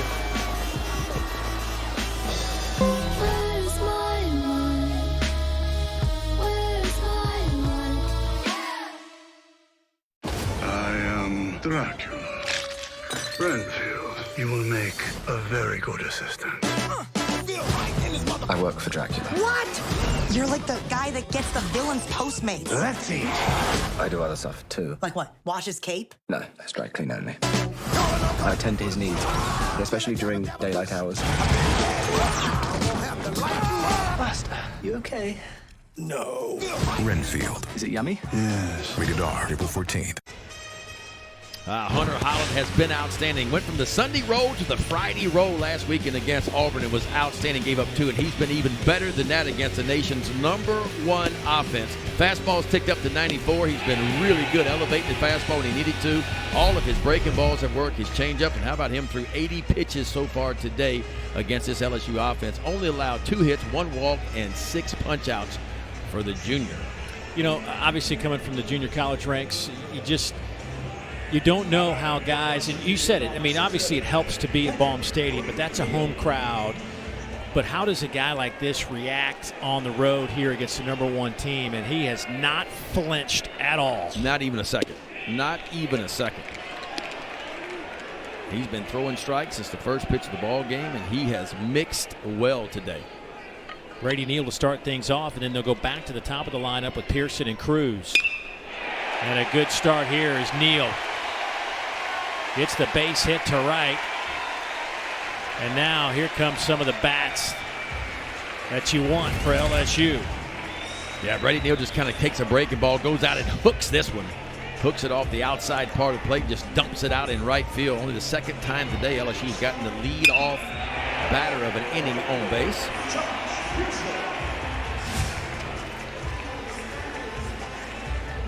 The freshman out of Tallahassee, Florida, the #1 ranked catcher in Florida, #2 nationally, stands over there at first base for Josh Pearson.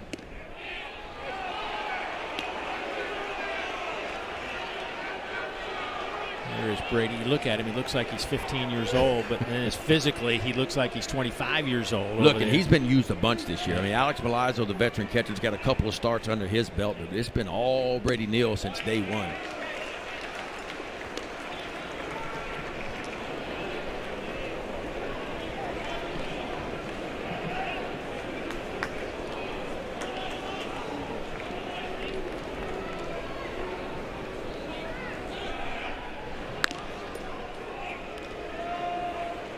Either one of these teams will run very much, but here's maybe some opportunity for a little action. Or how do you feel when you got Cruz and Tommy White? How do you feel about that run game in this situation?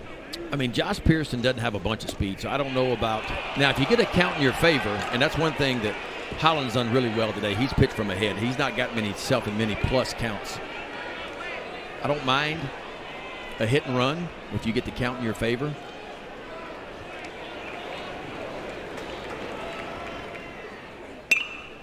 Really late on that one. Slaps it into that Arkansas dugout. We'll do it again at 1-2. And that tells you everything you need to know as a pitcher right there. He's sitting back, respecting all speed stuff. So the pitch for me, if you can get it there, is a fastball on the inside part of the plate. Hitter will always tell you. I mean, forget about scouting reports. You go off what the hitter does. Now the question is, do you have the confidence to throw that fastball on the inside part of the plate? Spun one in there, foul tipped and caught behind the plate by Rowland, and that'll be the first out of the inning. Nice pickup by Rowland behind the plate. That ball foul tipped went right into the glove, and a big first out of the inning for Arkansas and Hunter Holland.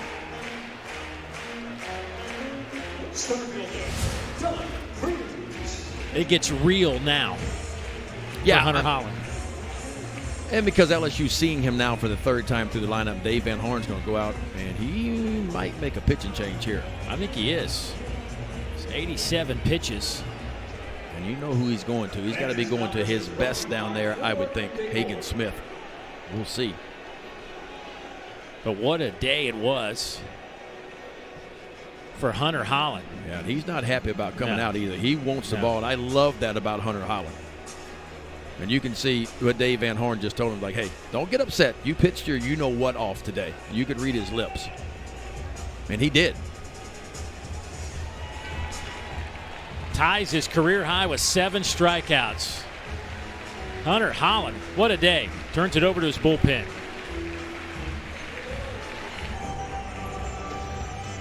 Well, Ben, here's the guy now coming into a dicey situation, but he has been in the storm before. Hagen Smith, the former starter, now working out of the bullpen.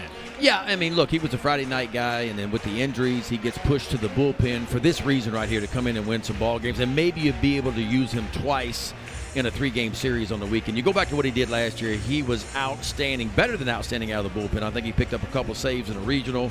He was really good in super regionals as well, so he's got some experience out of the bullpen. Big-time stuff from the left side. Fastball is going to be a mid to upper 90s type fastball, a couple of different breaking balls as well. Cruz first pitch he sees, fouls that one into the seats.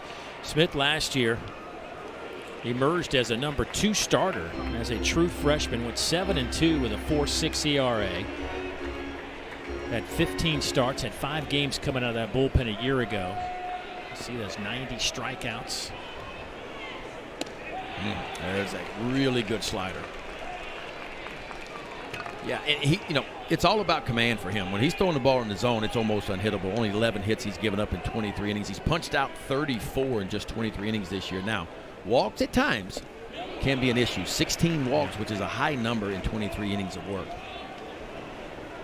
Was a freshman All-American a year ago. His high school numbers, I saw him last year, and I just looked at him again. It's just crazy what he did in high school. He went 11-0 with a .19 ERA, 168 strikeouts in 73 innings. Oh, yeah, I know. Is that good? That's good in Texas baseball. Yeah, it's right into the fire for him facing Dylan Cruz. And you got Tommy White sitting on deck, but he certainly has the stuff to navigate through this. Got him on a check swing. 2 outs. Big time. Big time stuff right there. Watch this ball just disappear. It is in the zone, and then it is gone at the last second. If you can't recognize spin quickly on that one, looks like a fastball out of the hand, but it takes a quick dart downward, and the second out of the inning. Not over yet. Here is Tommy Tanks. Boy, he took a big cut at it a little bit late.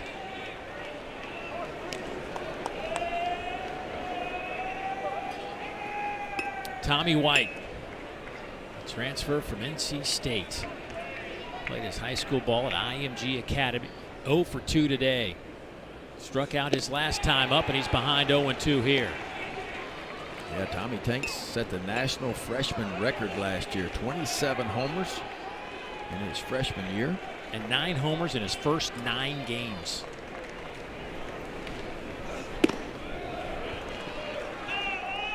It was crazy. I just remember, here it is, late February, and we're talking about this freshman at NC State. He kind of captured the sports world with these 9 homers in 9 games. It was like, is this ever going to stop?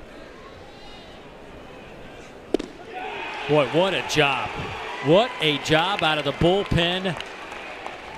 Well, Dave Van Horn pushing all the right buttons. He brings his ace, and he shuts it down. Arkansas still up 1-0.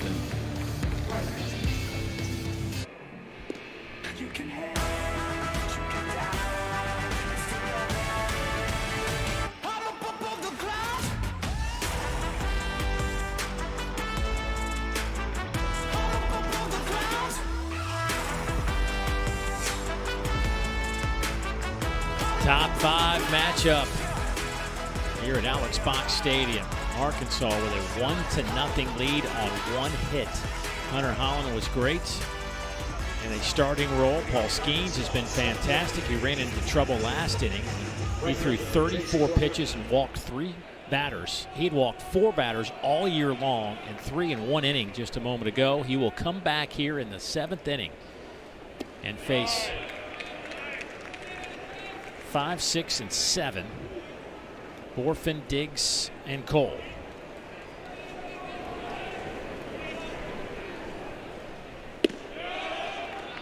And obviously during that between innings, a couple of minutes there, the activity at the LSU bullpen, it was once nobody down there, and it is now a hornet's nest of activity. There's a strike. Well, Paul Skeens is approaching 100, so he's at 96 pitches. And you can tell they're telling that's Chase Shores getting heated up, the freshman. All 6'8" of him. No swing.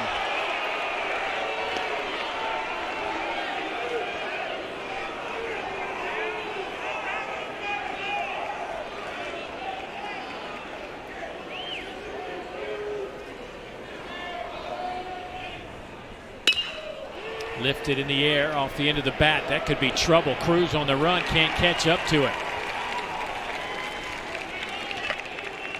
So Borfin with a hit, the second for the Hogs.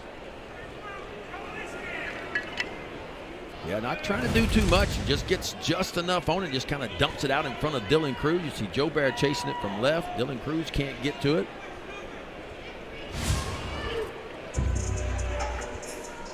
Arkansas trying to keep the heat on as Wes Johnson's out for a quick visit. Wes Johnson, familiar with Dave Van Horn. He was with Coach Van Horn for a couple of years. Yeah, Dave Van Horn been doing it a long time. Yeah, a lot of guys have been with Dave Van Horn. 35th year, man. 9 trips to Omaha. One of my favorite coaches, man. Yeah. I was messing with him yesterday. I was like, Coach, you still having fun? 35 years, man. You still? He said, I love it. I love it. And he's bouncing around like he's 35 years old out there.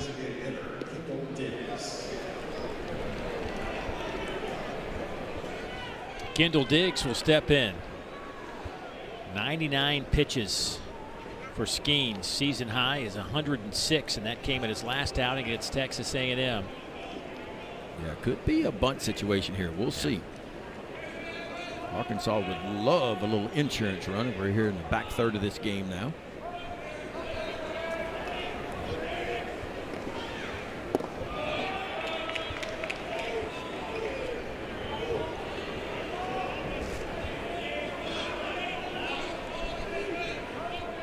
Diggs today is struck out, flown out.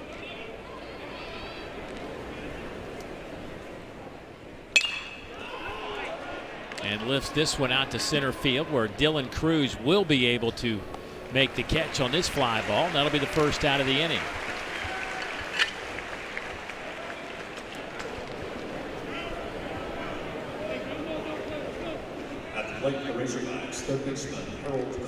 Cole comes in, the third baseman lined out. Boy, hit one on the button back at third inning and hit it right at Tommy White. And struck out in the 5th inning. His average down to 290. Yeah, hitting is up. Not so much in this game, but across college baseball. I was looking, Dave, one team in the SEC last year hit over 300 as a team. That was Tennessee.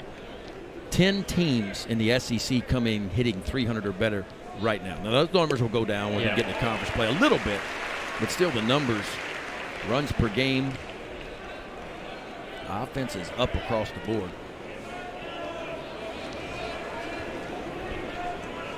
You know, it's almost like it takes a few years, but it's almost like what happens at the big leagues eventually trickles to the college game. Home runs and strikeouts seem to be now working their way in to the college game.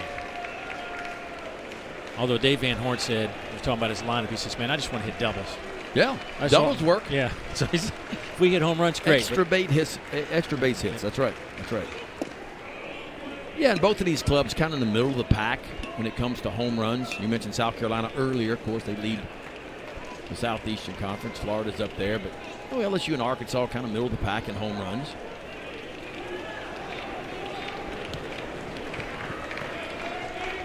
Arkansas 6th in doubles in the SEC with 44. Runner goes. Neal pump fakes. His throw is in time. No way, huh? I mean, Neal pump faked and still threw him out. I'm not sure what happened. Brady Neal wanted the interference because he felt like the batter came out in front of him, and that's what. Pump fake, and how about this dart and a really quick tag? I'm not sure he was out, man. That was close.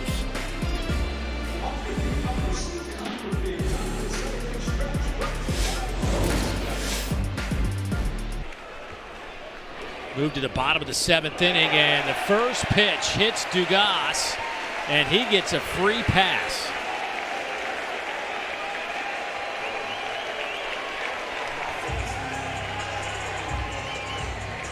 So Hagen Smith will issue the hit batter, but let's go back a play. We had to strike him out, throw him out. Yeah, this is how the top of the 7th inning right here. So you get a pitch on the outside, swung and missed for strike 3. Brady Neal pump fakes and throws a dart down to Dugas, and Borfin looked like to me that he might have been in there, but when we showed it in slow motion, I think Dugas with a quick tag got him out.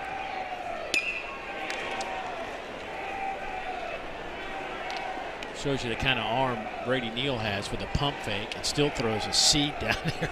Yeah, he wanted batter interference because he felt like Cole kind of left the bat out over the plate. Trey Morgan now behind 0-1. Off the fist out of play. Trey today hitting 5th. Tripled his last time up, but LSU missed a golden opportunity. A ball just kind of bounced away from Parker Rowland when he was at 3rd with 2 outs, and it didn't get away far enough, and they nailed Morgan, who's trying to steal a run, and it ended the inning. Yeah, Morgan hesitated just enough to get him thrown out at home plate. I think if he was off and moving as soon as the ball kicked away, we'd have a tie ball game right now.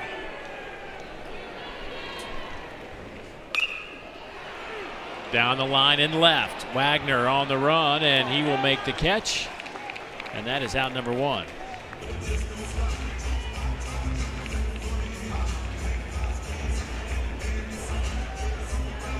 A lot of weak contact from LSU going that way today.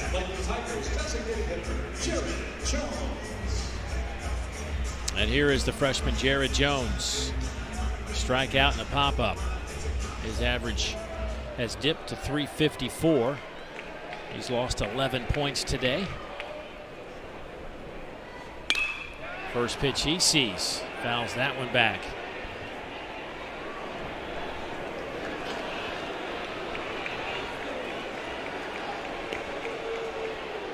Haven't seen many balls pulled today by LSU batters. Yeah, it's almost like they've been a little bit late. And I get the approach off the starter, Hunter Holland, because he was going to throw a lot of off-speed pitches, and he did. So I think you wanted to. But Smith gives you something a little bit different because it's a mid-90s fastball. But he's got a wipeout slider behind it. That one.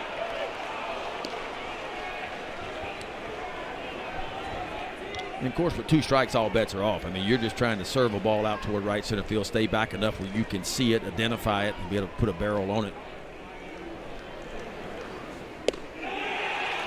That was quick. 3 pitches and a strikeout. That was kind of like good morning, good afternoon, and we'll see you next time. Good fastball to start him and back-to-back breaking balls. Hagen Smith makes quick work of Jared Jones' little backdoor slider. A lot of strikeouts in this game. LSU has struck out 10 times, Arkansas 11 times.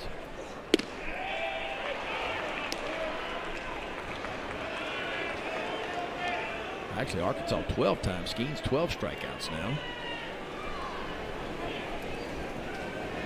Skeens to 71 strikeouts. There you go. Joe Bear pulls that one to the right side. And now they're 1st and 2nd with 2 outs. Joe Bear's first hit today. Yeah, right off the end of the bat, just kind of circles that breaking ball, just dumps it out in right field. So 1st and 2nd with 2 out for LSU here in the bottom of the 7th. Time running out for the Tigers. Jordan Thompson. He has a walk and a strikeout today. Hitting 8th in this lineup, the LSU shortstop at 275. Does have a couple of home runs this year.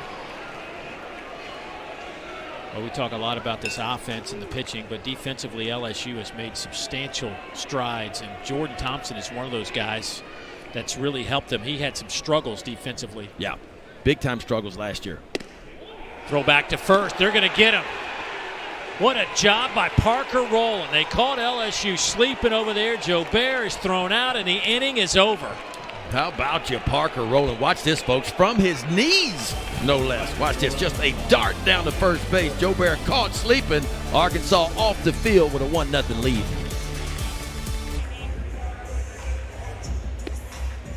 A frustrated Braden Joe Bear.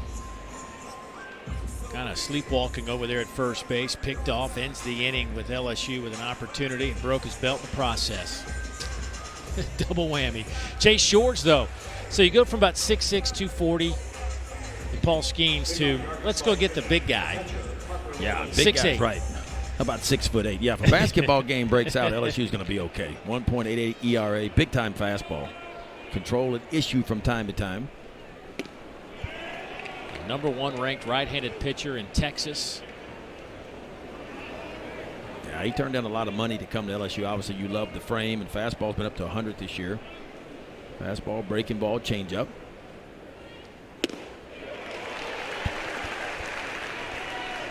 .98. Yeah, kind of like a low 3/4 slot.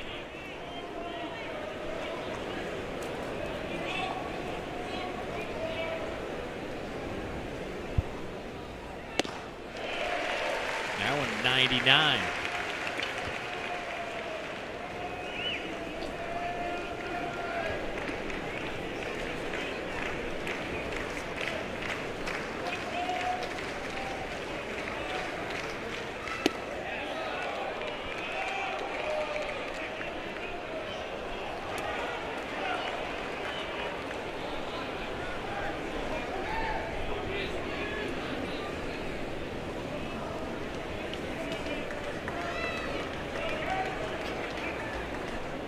Parker rolling, a couple of strikeouts.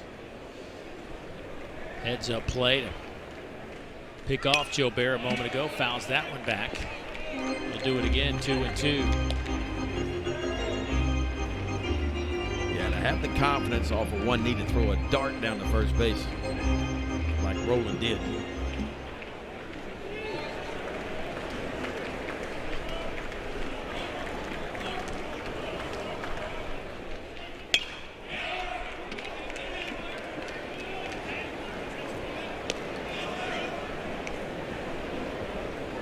Shores on the year.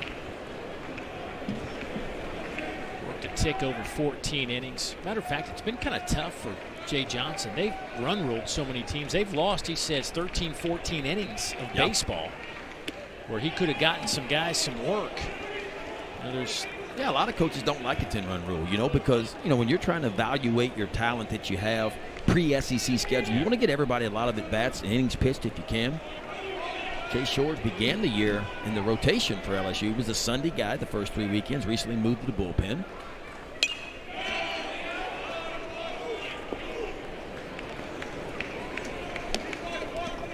Paul Skeens has always been the Friday night guy, and Ty Floyd and Thatcher Hurd recently moved into the weekend rotation about 3 weekends ago.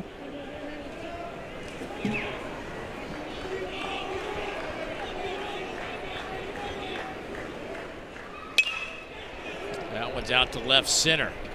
Joe Bear there to make the catch. Broken belt and all.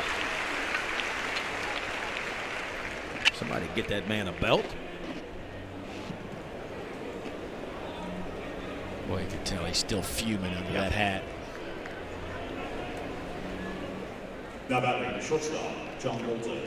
Yeah, 2 big base running blunders for LSU so far. Trey Morgan early in the game from third base trying to come home after he hesitated, and Joe Bear getting picked off with 2 on and 2 out. That one just misses to John Bolton. He has struck out and walked.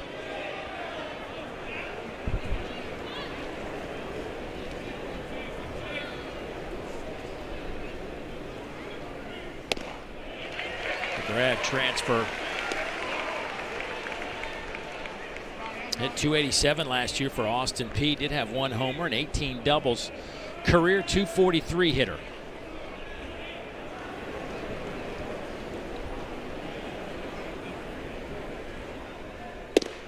He's almost a foot shorter than the guy on the mound. Well, that's what's great about the transfer portal now, right? You don't have to have that 1 or 2 years of rebuilding a little bit. You can just kind of go out and reload a little bit. And Dave Van Horn did that. I mean, he loses 7 everyday players, but yet he just kind of goes out and hits that portal, and here they are again.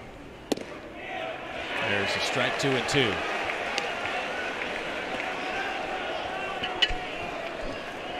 Don't forget, we get 2 games tomorrow.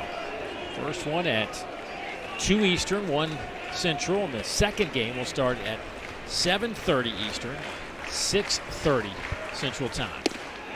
Did he go? no swing. Christopher Griffin, our umpire down that line.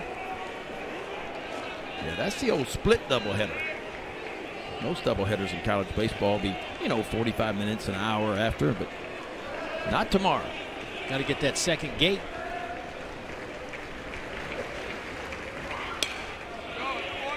Major League Baseball used to have those like Mother's Day doubleheaders, but no, not anymore, man. You got to get that gate. Yeah. Got to pay the bills, right? That's it. My poor mother used to sit through that on Mother's Day with us when we were kids. Mom, here's your Mother's Day present. Happy Mother's Day. We're going to go sit in the heat at Atlanta Fulton County Stadium. Swing and a miss. And a hundy, too. How about that from the freshman? Triple digits for him. Two-strike pitch placed perfectly just off the outside edge.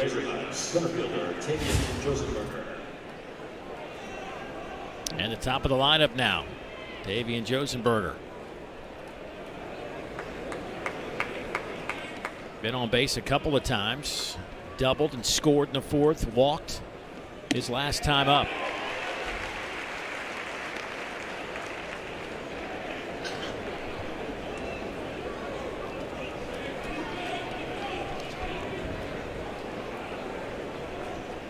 Transfer from Kansas. Been a couple of years there.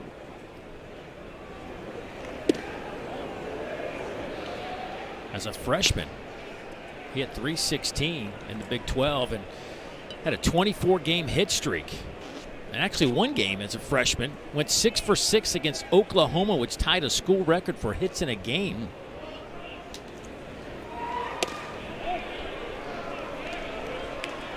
Hit .276 last year as a sophomore.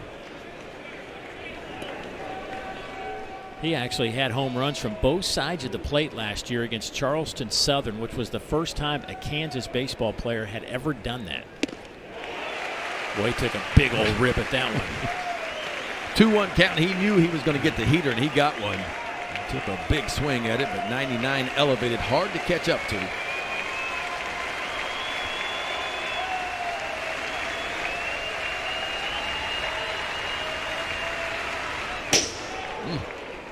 Just a bit inside.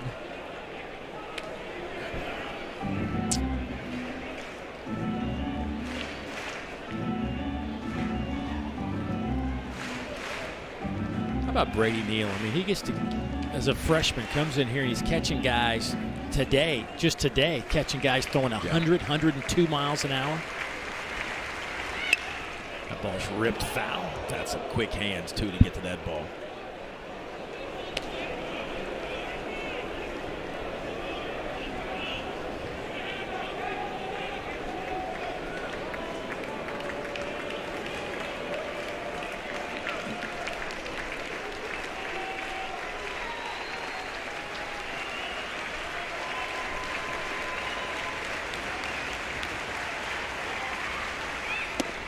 Got him.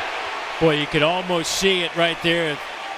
Josenberger wanted to pull the trigger, just couldn't do it, and it cost him. Strikeout ends the inning.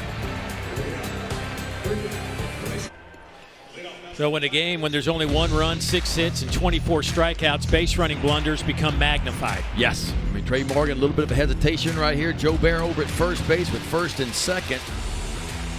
And 2 out, he gets picked off. And then, of course, the double that led to the run, and you get a wild pitch. So LSU, 3 little blunders. This ball off the bat of Thompson out to right center. Josenberger making the catch there. You're talking about an offense that, this LSU offense that came in second in the conference in batting average at .331. Tied for first in runs scored with Florida, 5th in doubles. I mean, this was an offensive juggernaut rolling along. Yeah. And today Arkansas has kept them stuck in the mud. Now, LSU's going to strike out, and they've struck out 10 times today. The difference is Arkansas has not allowed the free passes. So Arkansas has only allowed, 2 free passes, 1 hit by pitch and 1 walk. And that's where Arkansas has beat LSU. This one's lifted high in the air to left. Brady Neal's watching it. Go out of here, and we're tied. The freshman has done it. An opposite field homer, his second of the year.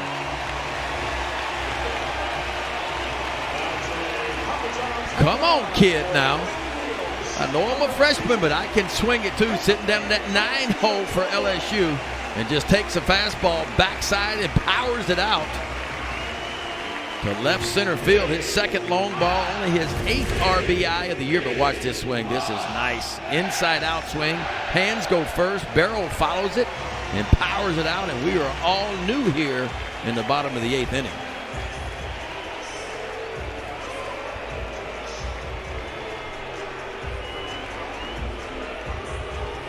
Well, we're having a discussion behind the plate here with Jay Johnson, the home plate umpire.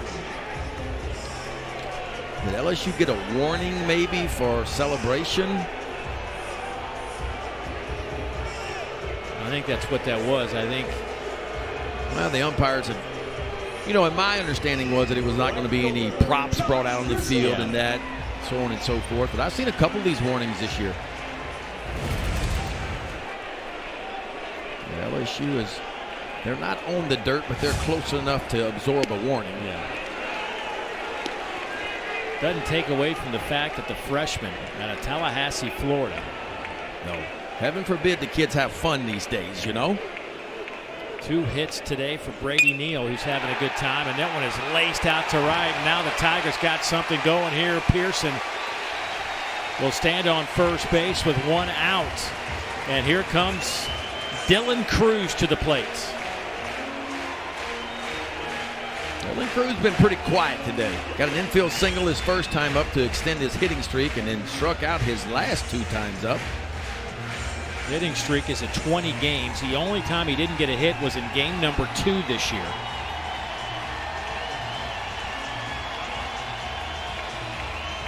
Well, for LSU, this couldn't be a better situation here in the bottom of the 8th inning with Dylan Cruz and Tommy White coming up with a runner on base. Yeah, I love this pitching visit, though, right here. Just calm your guy down.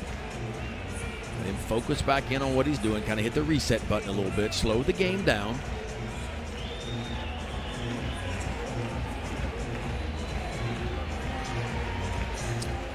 I mean, the best player in college baseball, perhaps, arguably the best. I mean, so far this year, it's hard to make the case he's not the best player in the game. So far. I mean, a third of the way through the season. You see the numbers on the year. Hard to argue against it. And Cruz with 6 home runs steps in there. First pitch he sees. Just been a little bit late today. Well, Jay Johnson's real big on working the backside. I mean, that's what all these hitters have been working hard towards. But I'm like you. I mean, I think they've been a little bit tardy in some counts where they can afford to get the head out and go. You know, 0-0 counts, 1-0 counts.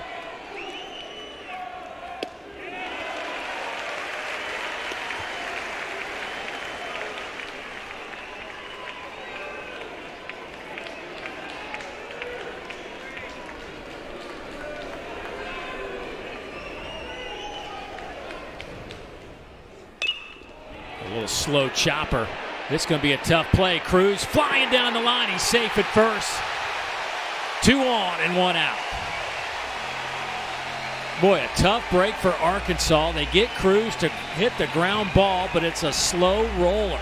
Yeah, a really nice pitch by Hagen Smith, too. You get that weak contact that you want, but Dylan Cruz out of the box. And we talk about 5-tool players all the time, but you're looking at one right here, a guy that can do just about anything you want to do on a baseball field, including pick them up and put them down. First and second for the Tigers. 1 out here in the bottom of the 8th. Here is Tommy White. Tough day for Tommy. 2 strikeouts and a fielder's choice. We're just going to name that the Invisa pitch because, I mean, when Hagen Smith throws that slider, it's like you don't even pick up the spin of it at all.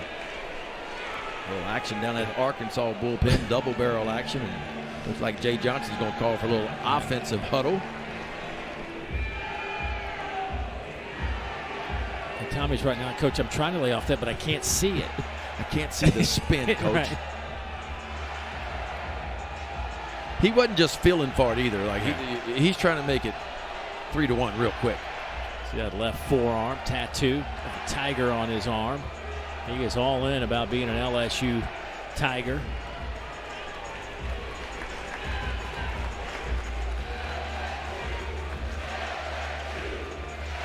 And look, the way Tommy White has swung at that breaking ball, now 2 at-bats, I don't know if I'd throw anything else. I mean, if it ain't broke, don't fix it.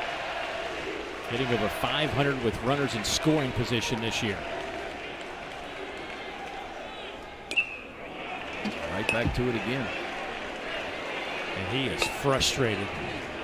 It looked like that bat may have caught Parker Rowland in the process. Parker looks to be okay. Tell you what, if I'm Dylan Cruz, I'm paying attention. Parker Rowland's already picked off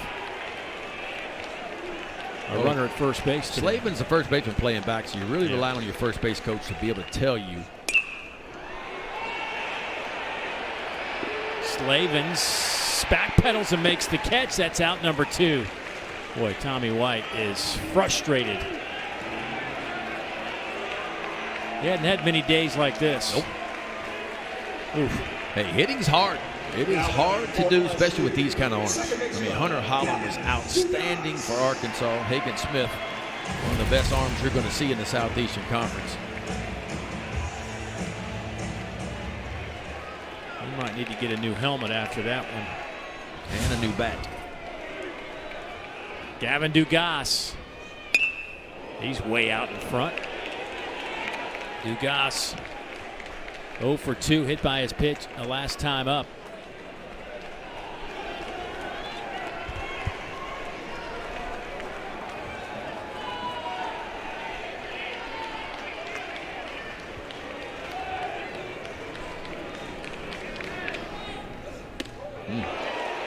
That one almost got away from Hagen Smith. Parker Rowland pops out of there in a hurry to save it. Well, how good has Parker Rowland been today? Yeah.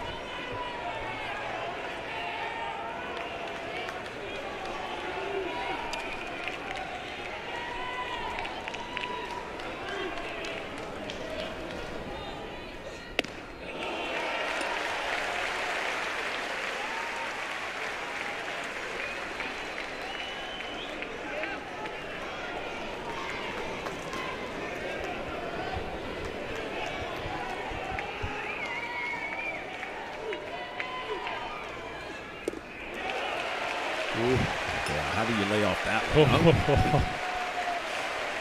3-1. Yeah, so here's one of these counts, right? No need to get beat on a fastball here. If you swing and miss by 2 feet, that's okay if he spins you a breaking ball. Still got another one to live on. Well, there's a good breaking ball. So you swung and missed by 2 feet. That's okay. Can you tell what Hagen Smith's best pitch is? Yeah, it's that invisible slider. Yeah. And I think he goes right back to it again. Oh, they are loaded. And here comes Trey Morgan, chomping at the bit in the on-deck circle, and he has an opportunity here with 2 outs.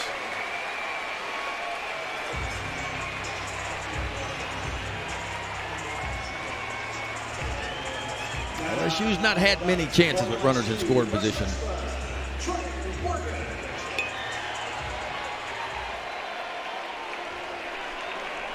Arkansas going to stay lefty-lefty. Trey Morgan 1 for 2 this year with the bases loaded.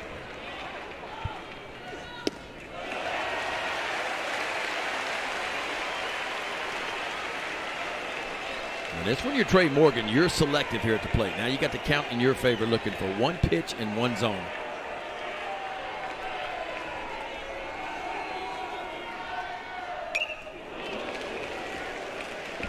Remember, this inning started with a fly ball by Jordan Thompson, and then Brady Neal went yard over the left center field fence to tie the game at 1.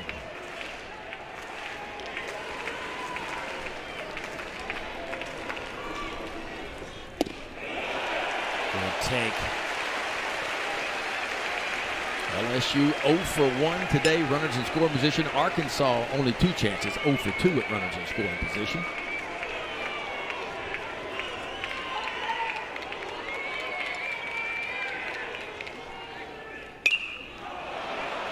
Will this stay in play? Cole makes the catch, and the inning is over. The Tigers had an opportunity, but they do tie it up on the home run by Brady Neal. Yeah, the freshman sitting back in that 9-hole for the Tigers says, you know what? I got something to say about a 1-0 game. How about a 1-1 game? His second long ball of the year. We're going to the 9th inning, all new. All tied as we head to the top of the 9th inning. LSU with an opportunity to take the lead. Couldn't do it. Bases loaded. Pop up in foul territory. They actually had a couple of pop-ups in foul territory. Good news for them was Brady Neal didn't pop up in foul territory. He popped up all right, but he popped it out of the ballpark. So we will head to the 9th, and here is Peyton Stovall to lead things off. Peyton, the 2-hole hitter. Then it's Wagner and Slavens. Well, bottom line is all the pitchers today for both sides have made some really big pitches when they've needed to.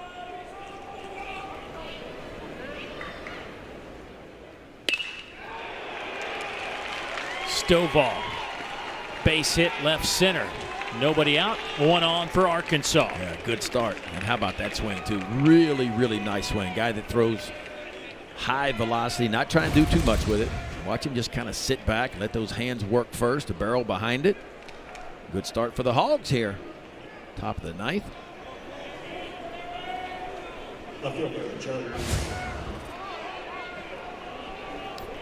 Ball trickles out onto the field out of that LSU bullpen. Now, Chase Short, 6'8", as you mentioned earlier. Takes him a little time to unwind. Stovall, 2 stolen bases on the year. Does he take a chance? Well, we already saw Brady Neal double clutch and still throw a guy out.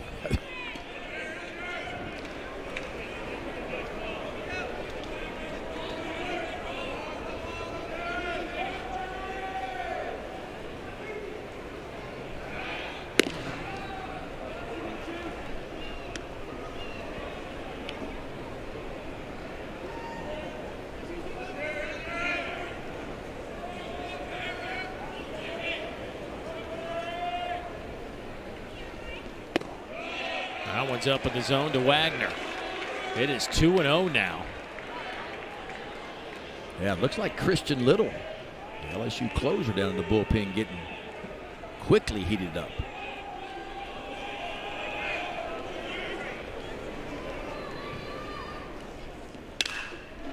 Popped him up right side. Pearson makes the catch, 1 down.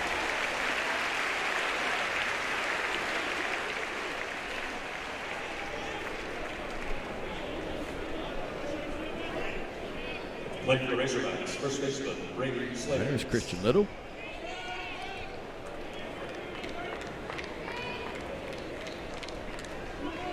Versatile guy is another guy that can start for you, close some games, but it looks like he's kind of, at least right now, settled into that back end guy.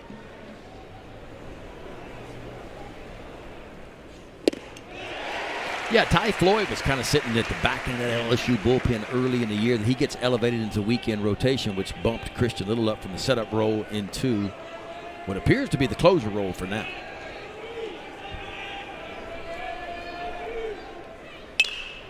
That one's lifted toward the line and left. Joe Bear is there to make the catch, 2 down.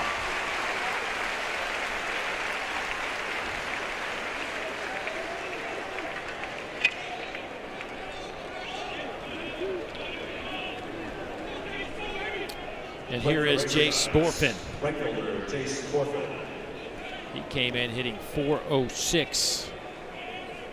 He is 1 for 3, single and a couple of strikeouts. Average now at .403. Fouls it straight back. 19 fly ball outs for these two teams combined today. 19. That's a lot. Not many ground balls today. What does that tell you? What is it? You know, you could say it's the approach to hitting these days, trying to, lift the ball and get the ball out. It could be something to do with the analytics of the pitchers and riding those high fastballs up in the zone and hitters getting underneath them a whole lot. Just 19 feels like a lot of fly balls. Wind's kind of blowing from right center to left center. Yeah, it's a helping wind. If you can hit it straightaway center field over towards the left field line, that's going to help a bunch.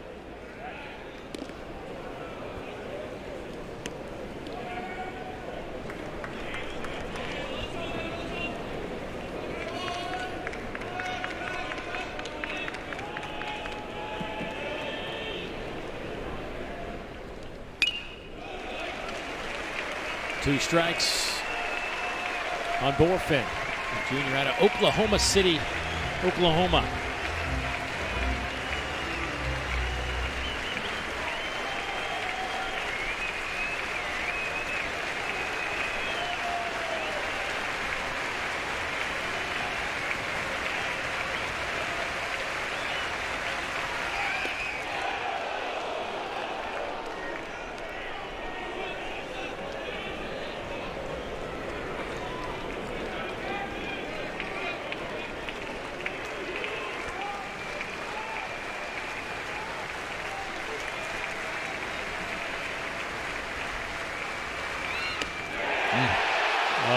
Busted him on the inside part of the plate for the strikeout to end the inning. We're heading to the bottom of the ninth at the box in Baton Rouge.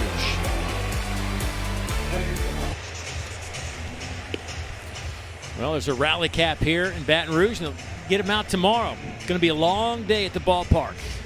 But if it's anything like this game, it's going to be a great day at the ballpark. And did you expect anything else with these two programs? I mean, Arkansas, College World Series last year, and you go back to how many times they've been to the College World Series in recent years. You know, one of the top programs in the entire country, and LSU trying to get back to the top of the college baseball world. Here we go. Jared Jones to lead things off.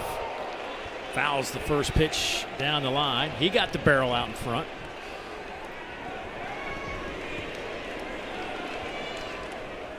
Jared Jones today struck out a couple of times and popped up to second base. 6, 7, and 8. Joe Bear's on deck, then Jordan Thompson.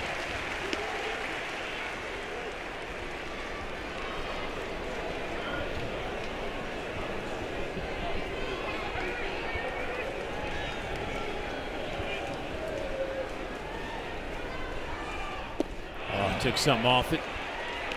Jones right over the top of it.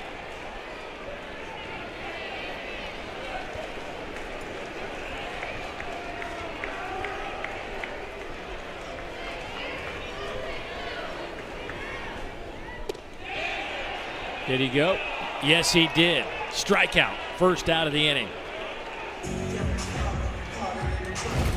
Wipeout slider, that's what you call this. Big time stuff. Did he go?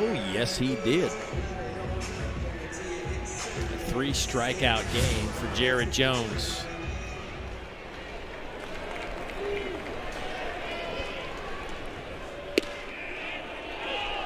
.93-mile-an-hour fastball in there for a strike to Joe Bear, who's 1 for 3 today.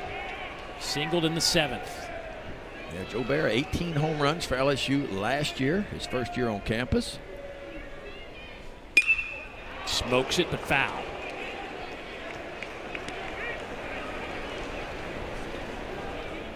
This is one of those situations, and obviously you do what you can to win game 1 of any SEC series, but in the back of your mind, you're thankful Hagen Smith can go some innings for you, because these two coaches got to play 2 tomorrow. You can't just start running through your bullpens. Yeah, of course, anytime you have a doubleheader, it favors the team that's typically deeper on the mound. And obviously that's probably LSU, just because of the injuries that this Arkansas pitching staff has sustained. And what's scary for Arkansas is Hagen Smith's your best bullpen arm, and now you've ramped him up and used him in game 1 for a good many pitches. So you wonder if he's even available for tomorrow, which I wouldn't think he is this early in the year. 50 pitches now. So if you're Arkansas, this is a must-win game.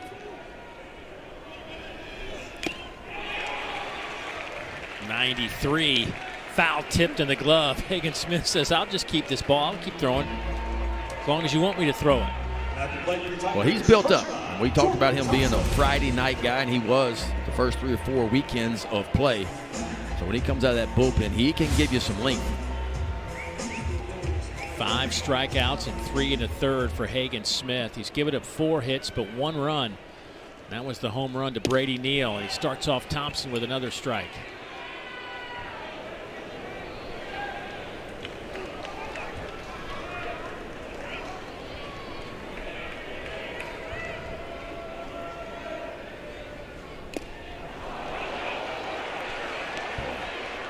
That just goes to show you what kind of stuff he has, right? These swings are very defensive. It's almost like they literally can't see the spin on the ball.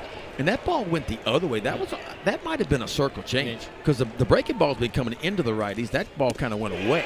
But whatever it is, LSU can't hit it. I can tell you that. That is 6 strikeouts. Whatever it is, they can't hit it.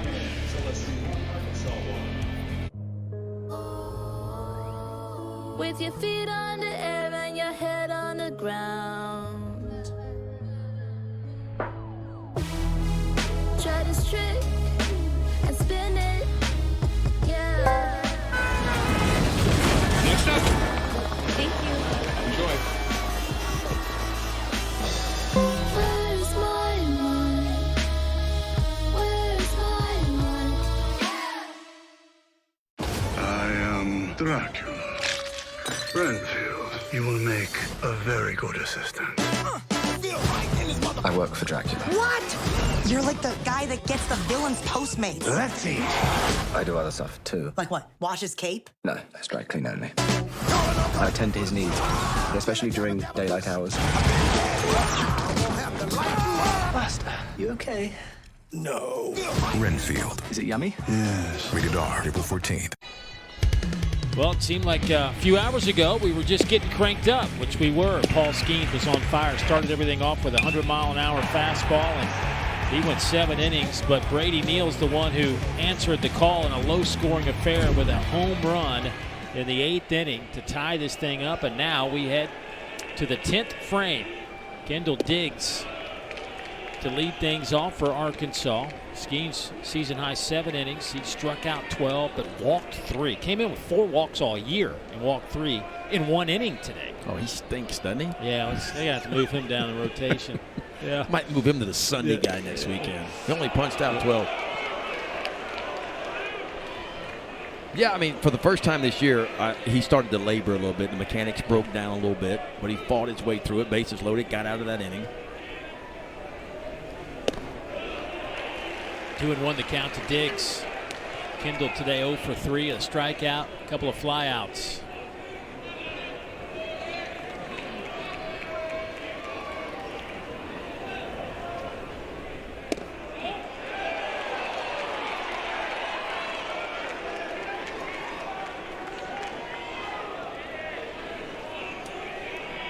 Jay Shores has been good out of that bullpen, but running into a bit of a trouble here with the 3-1 count to Diggs. He lines it up, fouls it off, and now it's full 3-2.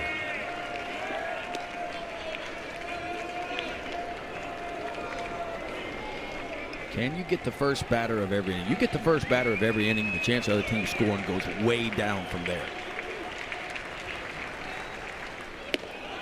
Walked him. Diggs draws the walk with nobody out here to start the 10th. Christian Little still throwing in that LSU bullpen.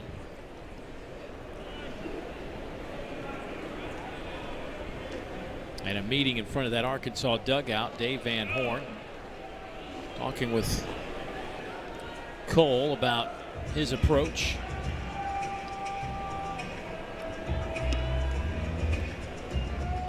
I know Arkansas doesn't bunt a whole lot. Seems like fewer and fewer teams are bunting. Shores has gone 2 innings. He's given up 1 hit and he struck out 3.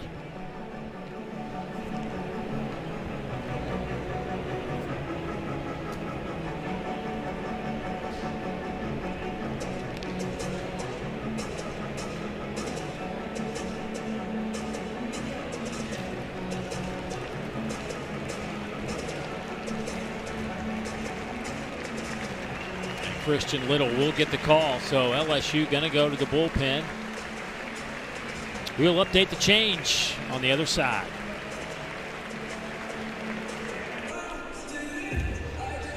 Well, if you want a tall lineup of pitchers, come to LSU. They started with 6'6", went to 6'8". Now you get 6'4" Christian Little to transfer from Vanderbilt, getting the baseball, making his 9th appearance of the year. Yeah, mostly a reliever in his 2 years at Vanderbilt. Did have a few starts. One start this year for LSU. There's the numbers on the year, 15 innings of work. He can strike you out, 21 punch-outs, only 5 walks. Very good ERA.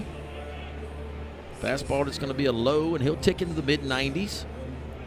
Little cut fastball, slider, and a changeup as well, but it's heavy fastball slider. Nobody out and a runner on first base. Harold Cole.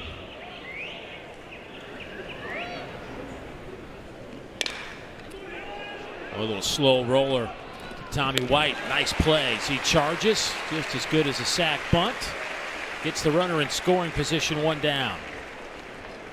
There you go. Get him on, move him over. A couple chances to drive him in right off the end of the bat. Tommy White charging in from third base. Nice, accurate throw across.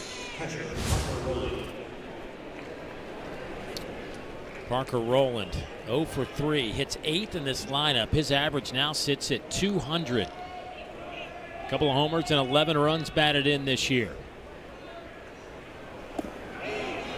He's had a nice game behind the plate.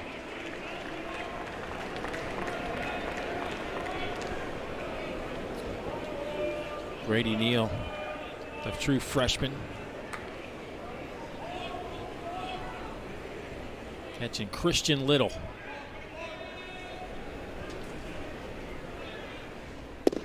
For 2 years, we've been talking about Christian Little and how good his stuff is. He just hasn't been able to really put it all together, but it's in there. It's there, yeah. And you got to remember about Christian Little.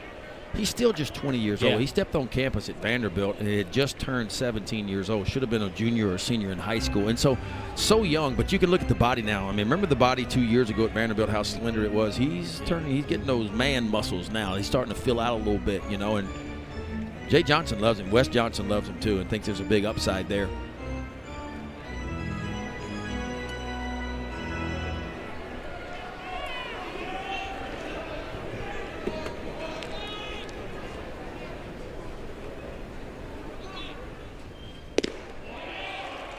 It's 95 off the plate. It's 3-0.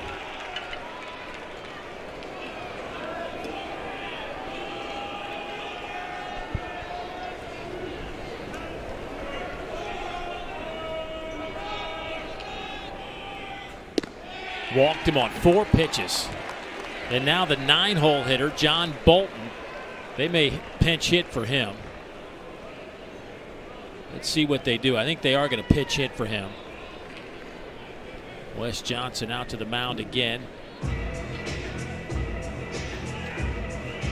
So the wheels are a-churning here in Baton Rouge. Reese Robinette grabbing a bat.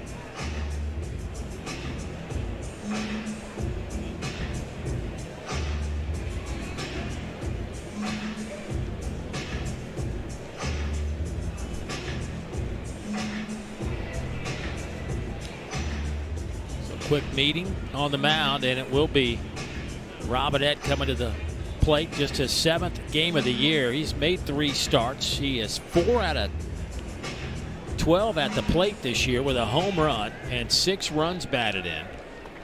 A couple of hits, 2 out of 4 with runners in scoring position. So the freshman out of Missouri, welcome to the game.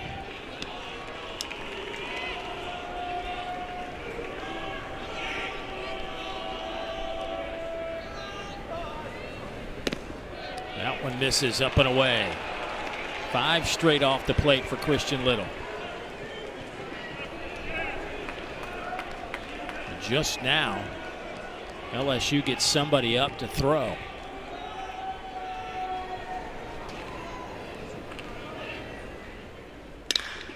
Out to center field. Cruz on the run. He's watching it. Get out of here. 3-run homer. Reese Robinette is 2nd of the year. And the Arkansas bench erupts. Wow.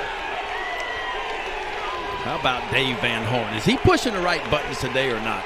Goes and gets Hagen Smith when it matters. He comes in and punches out 2. Pence hits a freshman, doesn't have many at-bats the entire year. Right into the fire, extra innings, SEC play, and he just melts one. Goes down, sticks his nose on his fastball, and drives it out left center field for a Weaver. A 3-run shot, Hogs up 4-1 now.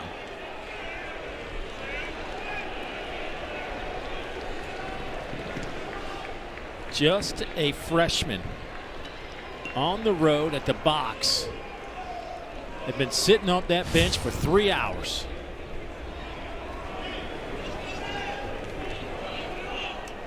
Josenberger looks at a strike. So the first strike Christian Little throws gets hit 400 feet. And typically when you get 5 balls in a row, you know, third base coach gives you the take sign. Take till you get a strike. Not this time. He took one all right over left center field for a 3-run homer.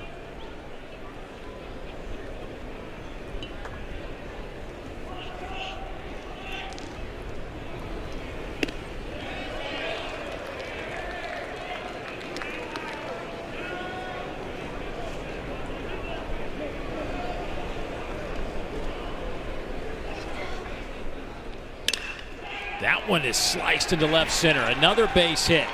Josenberger with his second hit today.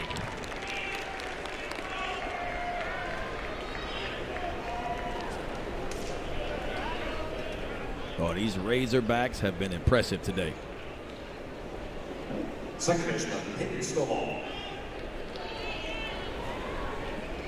And now Peyton Stovall.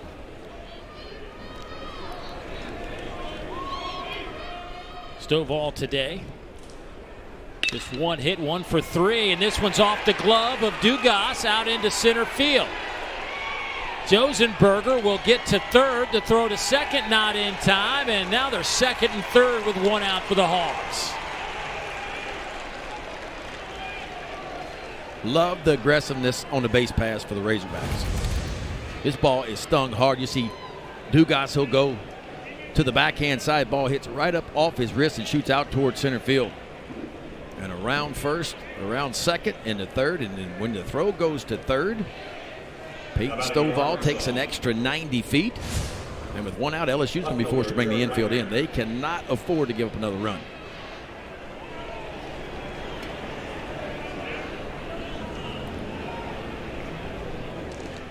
Wagner down in the dirt.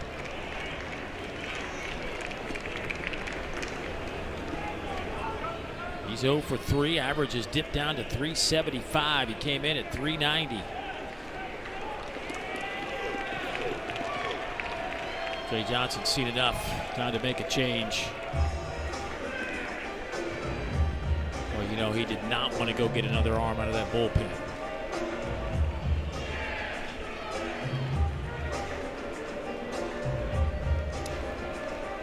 Will Helmer's making his way onto the diamond in a 4-1 game.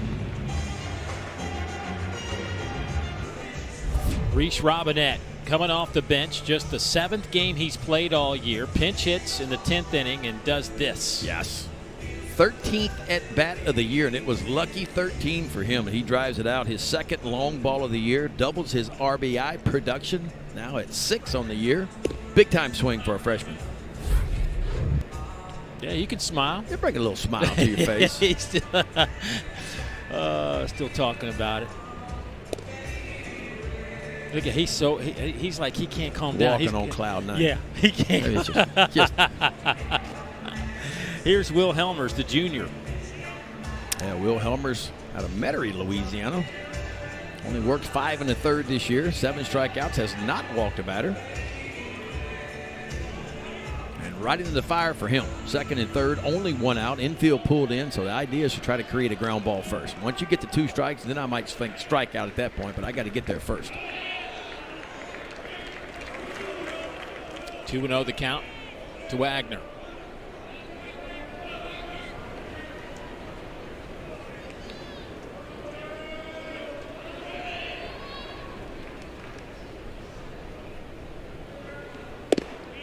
That's off the plate. 3-0.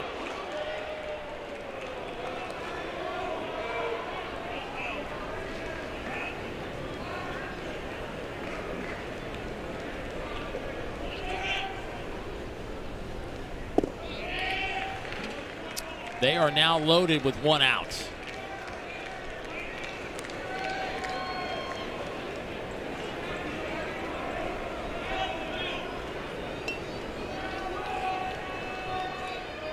First baseman, Brady Slavens. LSU middle infielder is going to push back, try to turn 2 up the middle and get off the field.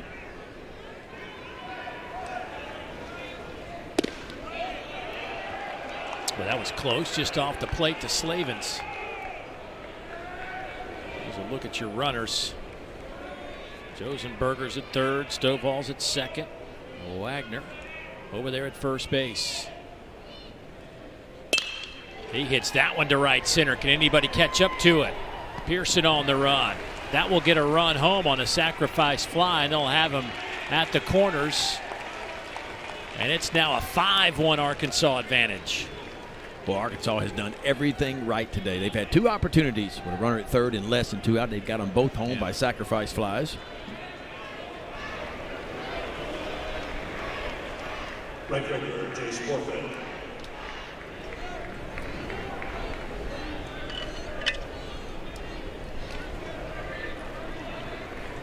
Jace Borfin will step in. 3 strikeouts today and a single, but was caught stealing.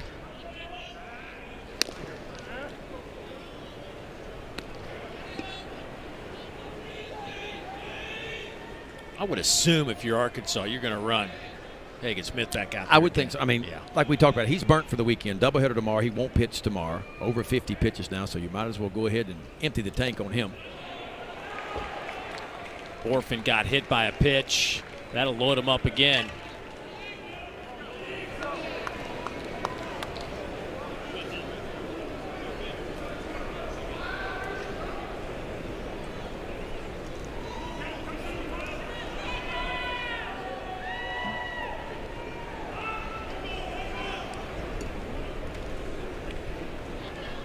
Designated hitter, Kendall Diggs. And Diggs led this inning off, right? He was the first batter with a walk. Razorbacks have hit around.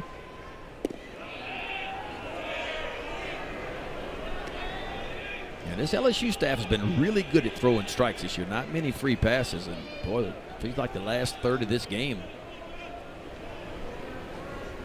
Up to 6 walks now. I mean, uncharacteristically, Skeens walked 3 today. And we talked about it. He'd walked 4 all year. Right. And those 3 walks were in the 6th inning.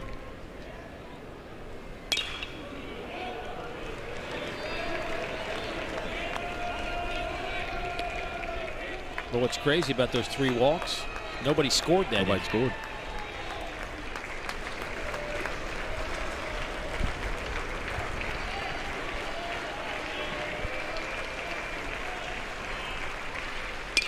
Oh, that ball is blistered. I mean, deep to right.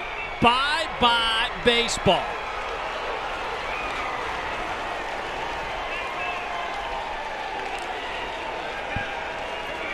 Number 7 for Kendall Diggs. That was a good 15 rows up. Oh, man, did he hammer that. That ball was hit. And the sound it made coming off the bat. And Kendall Diggs knew it. He knew it the instant it touched his bat. That one was leaving the yard for his 7th long ball, his 27th RBI of the year. And the Razorbacks have exploded here in extra innings. I don't think he knew he got that one. He got every stitch of that one. And that will clear out the right field diamond deck in the process.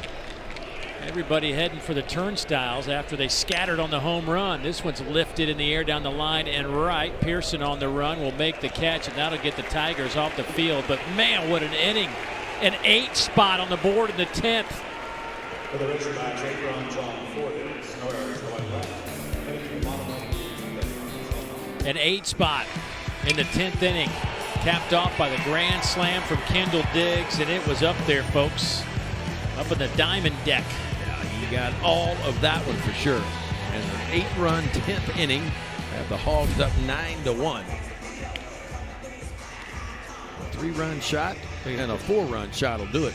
So he's telling him where it hit right there. He's like, yeah, it wasn't. Yeah, he's saying, see that diamond deck sign? It was just below that sign. Boy, this thing got sideways in a hurry for LSU here in the 10th inning. And it will be Hagen Smith to try to close this one out. Some changes defensively. Caleb Cowley now over at third base, and they'll move Cole, who is a natural shortstop. Move him from third to short after they pinch hit for the 9-hole hitter, John Bolton. And that was a good decision by Yes, it was. Coach Van Horn, as he got Reese Robinette in there, then promptly hit a 3-run shot to get it all started. Brady Neal, who's homered today, he's 2 out of 3. His average up to 289 now.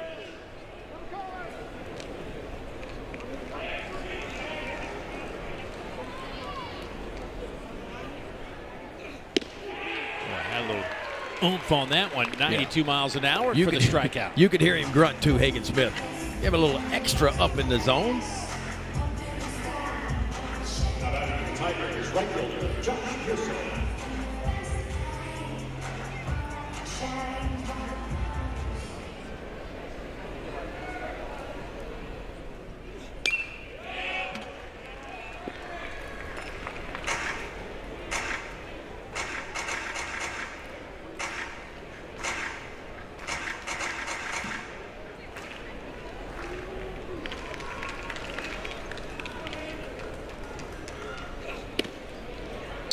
Hagen Smith working on Josh Pearson. Smith up to 7 strikeouts today. Season high is 8.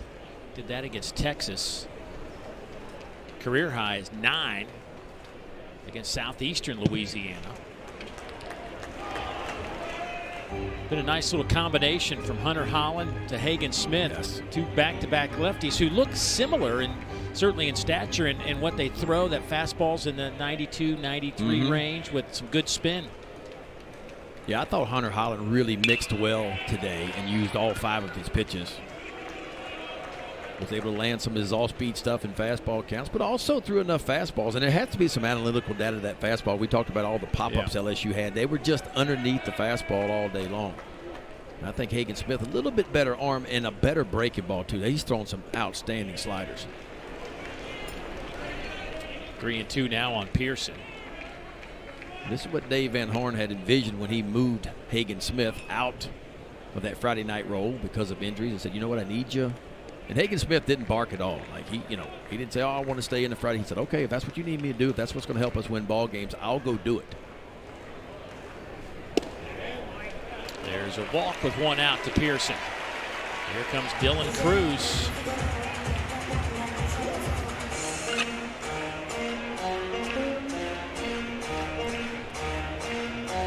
Dylan's last time up to the plate singled. Has a couple of strikeouts today, 2 hits, 2 for 4s, average at .514 now. 6 homers on the year. You got a pretty high batting average when you go 2 for 4 and your average goes down. Yeah, a couple points, yeah. Tommy White's on deck. Tommy would love another at-bat after his last one. He might have a new helmet, too, after he smashed it on the dugout. Did he go? Yes, he did.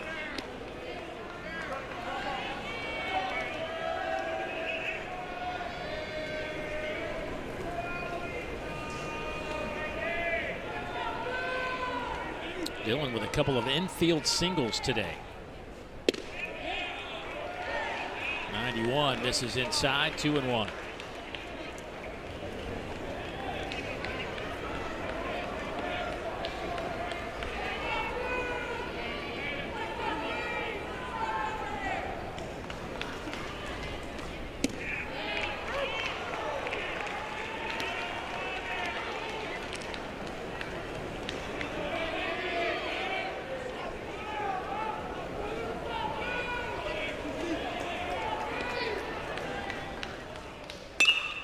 That one is blasted out to center field.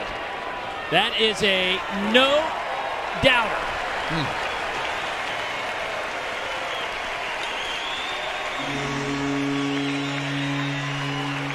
Number 7 for Dylan Cruz. RBIs 26 and 27.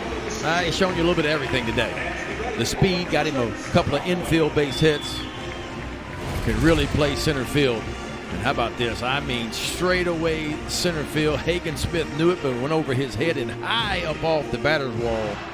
That one goes for Dylan Cruz's 7th long ball of the year. And down here in Baton Rouge, that is known as a Cruz missile. Tommy White fouls that one off. 3rd home run allowed this year by Smith. 2 of them today. Tommy White 0 for 4. His average down to 386.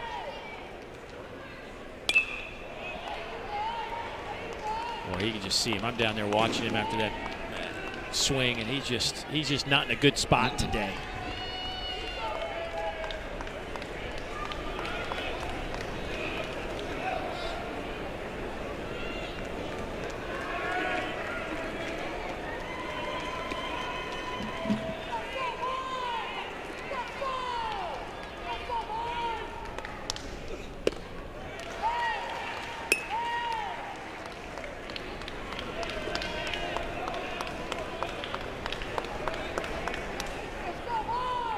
Carter, the right-hander, still warming up for the 2nd time.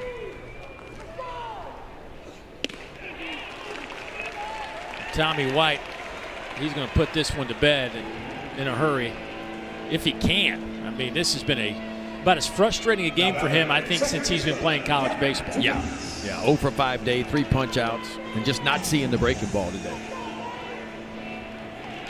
But it's one day for him, right? And that's what's great about the game of baseball if you're a position player. You get to lace them back up, and in this case, between LSU and Arkansas, you get to play 2 tomorrow.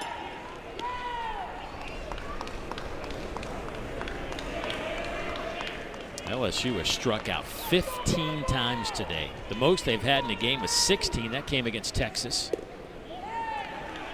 2-0 to Gavin Dugas. Smith, by the way, has now matched his season high with strikeouts with 8.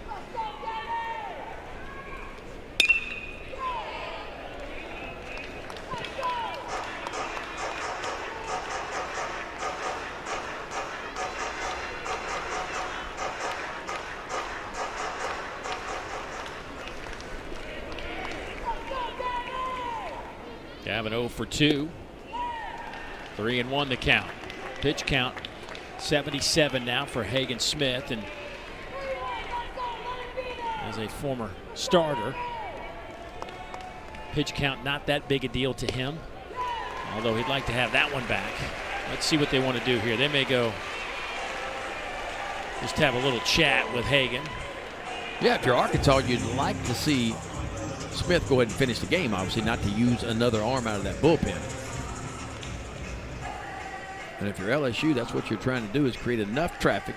Probably can't come back and win this game, but what you can do is get another guy hot or a couple more hot in that bullpen and maybe use another arm up. Sometimes you win the series on Fridays, even when you lose game 1, by using up another arm or 2 on the opposing team. That's what LSU's trying to accomplish.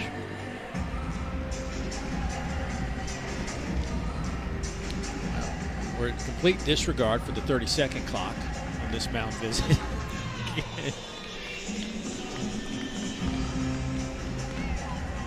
That's the only way these rules are going to work if they're enforced equally across the board, you know.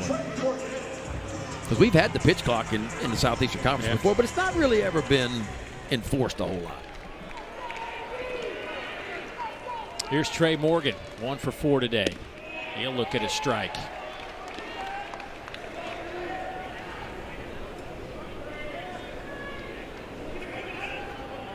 Had that triple off the center field wall.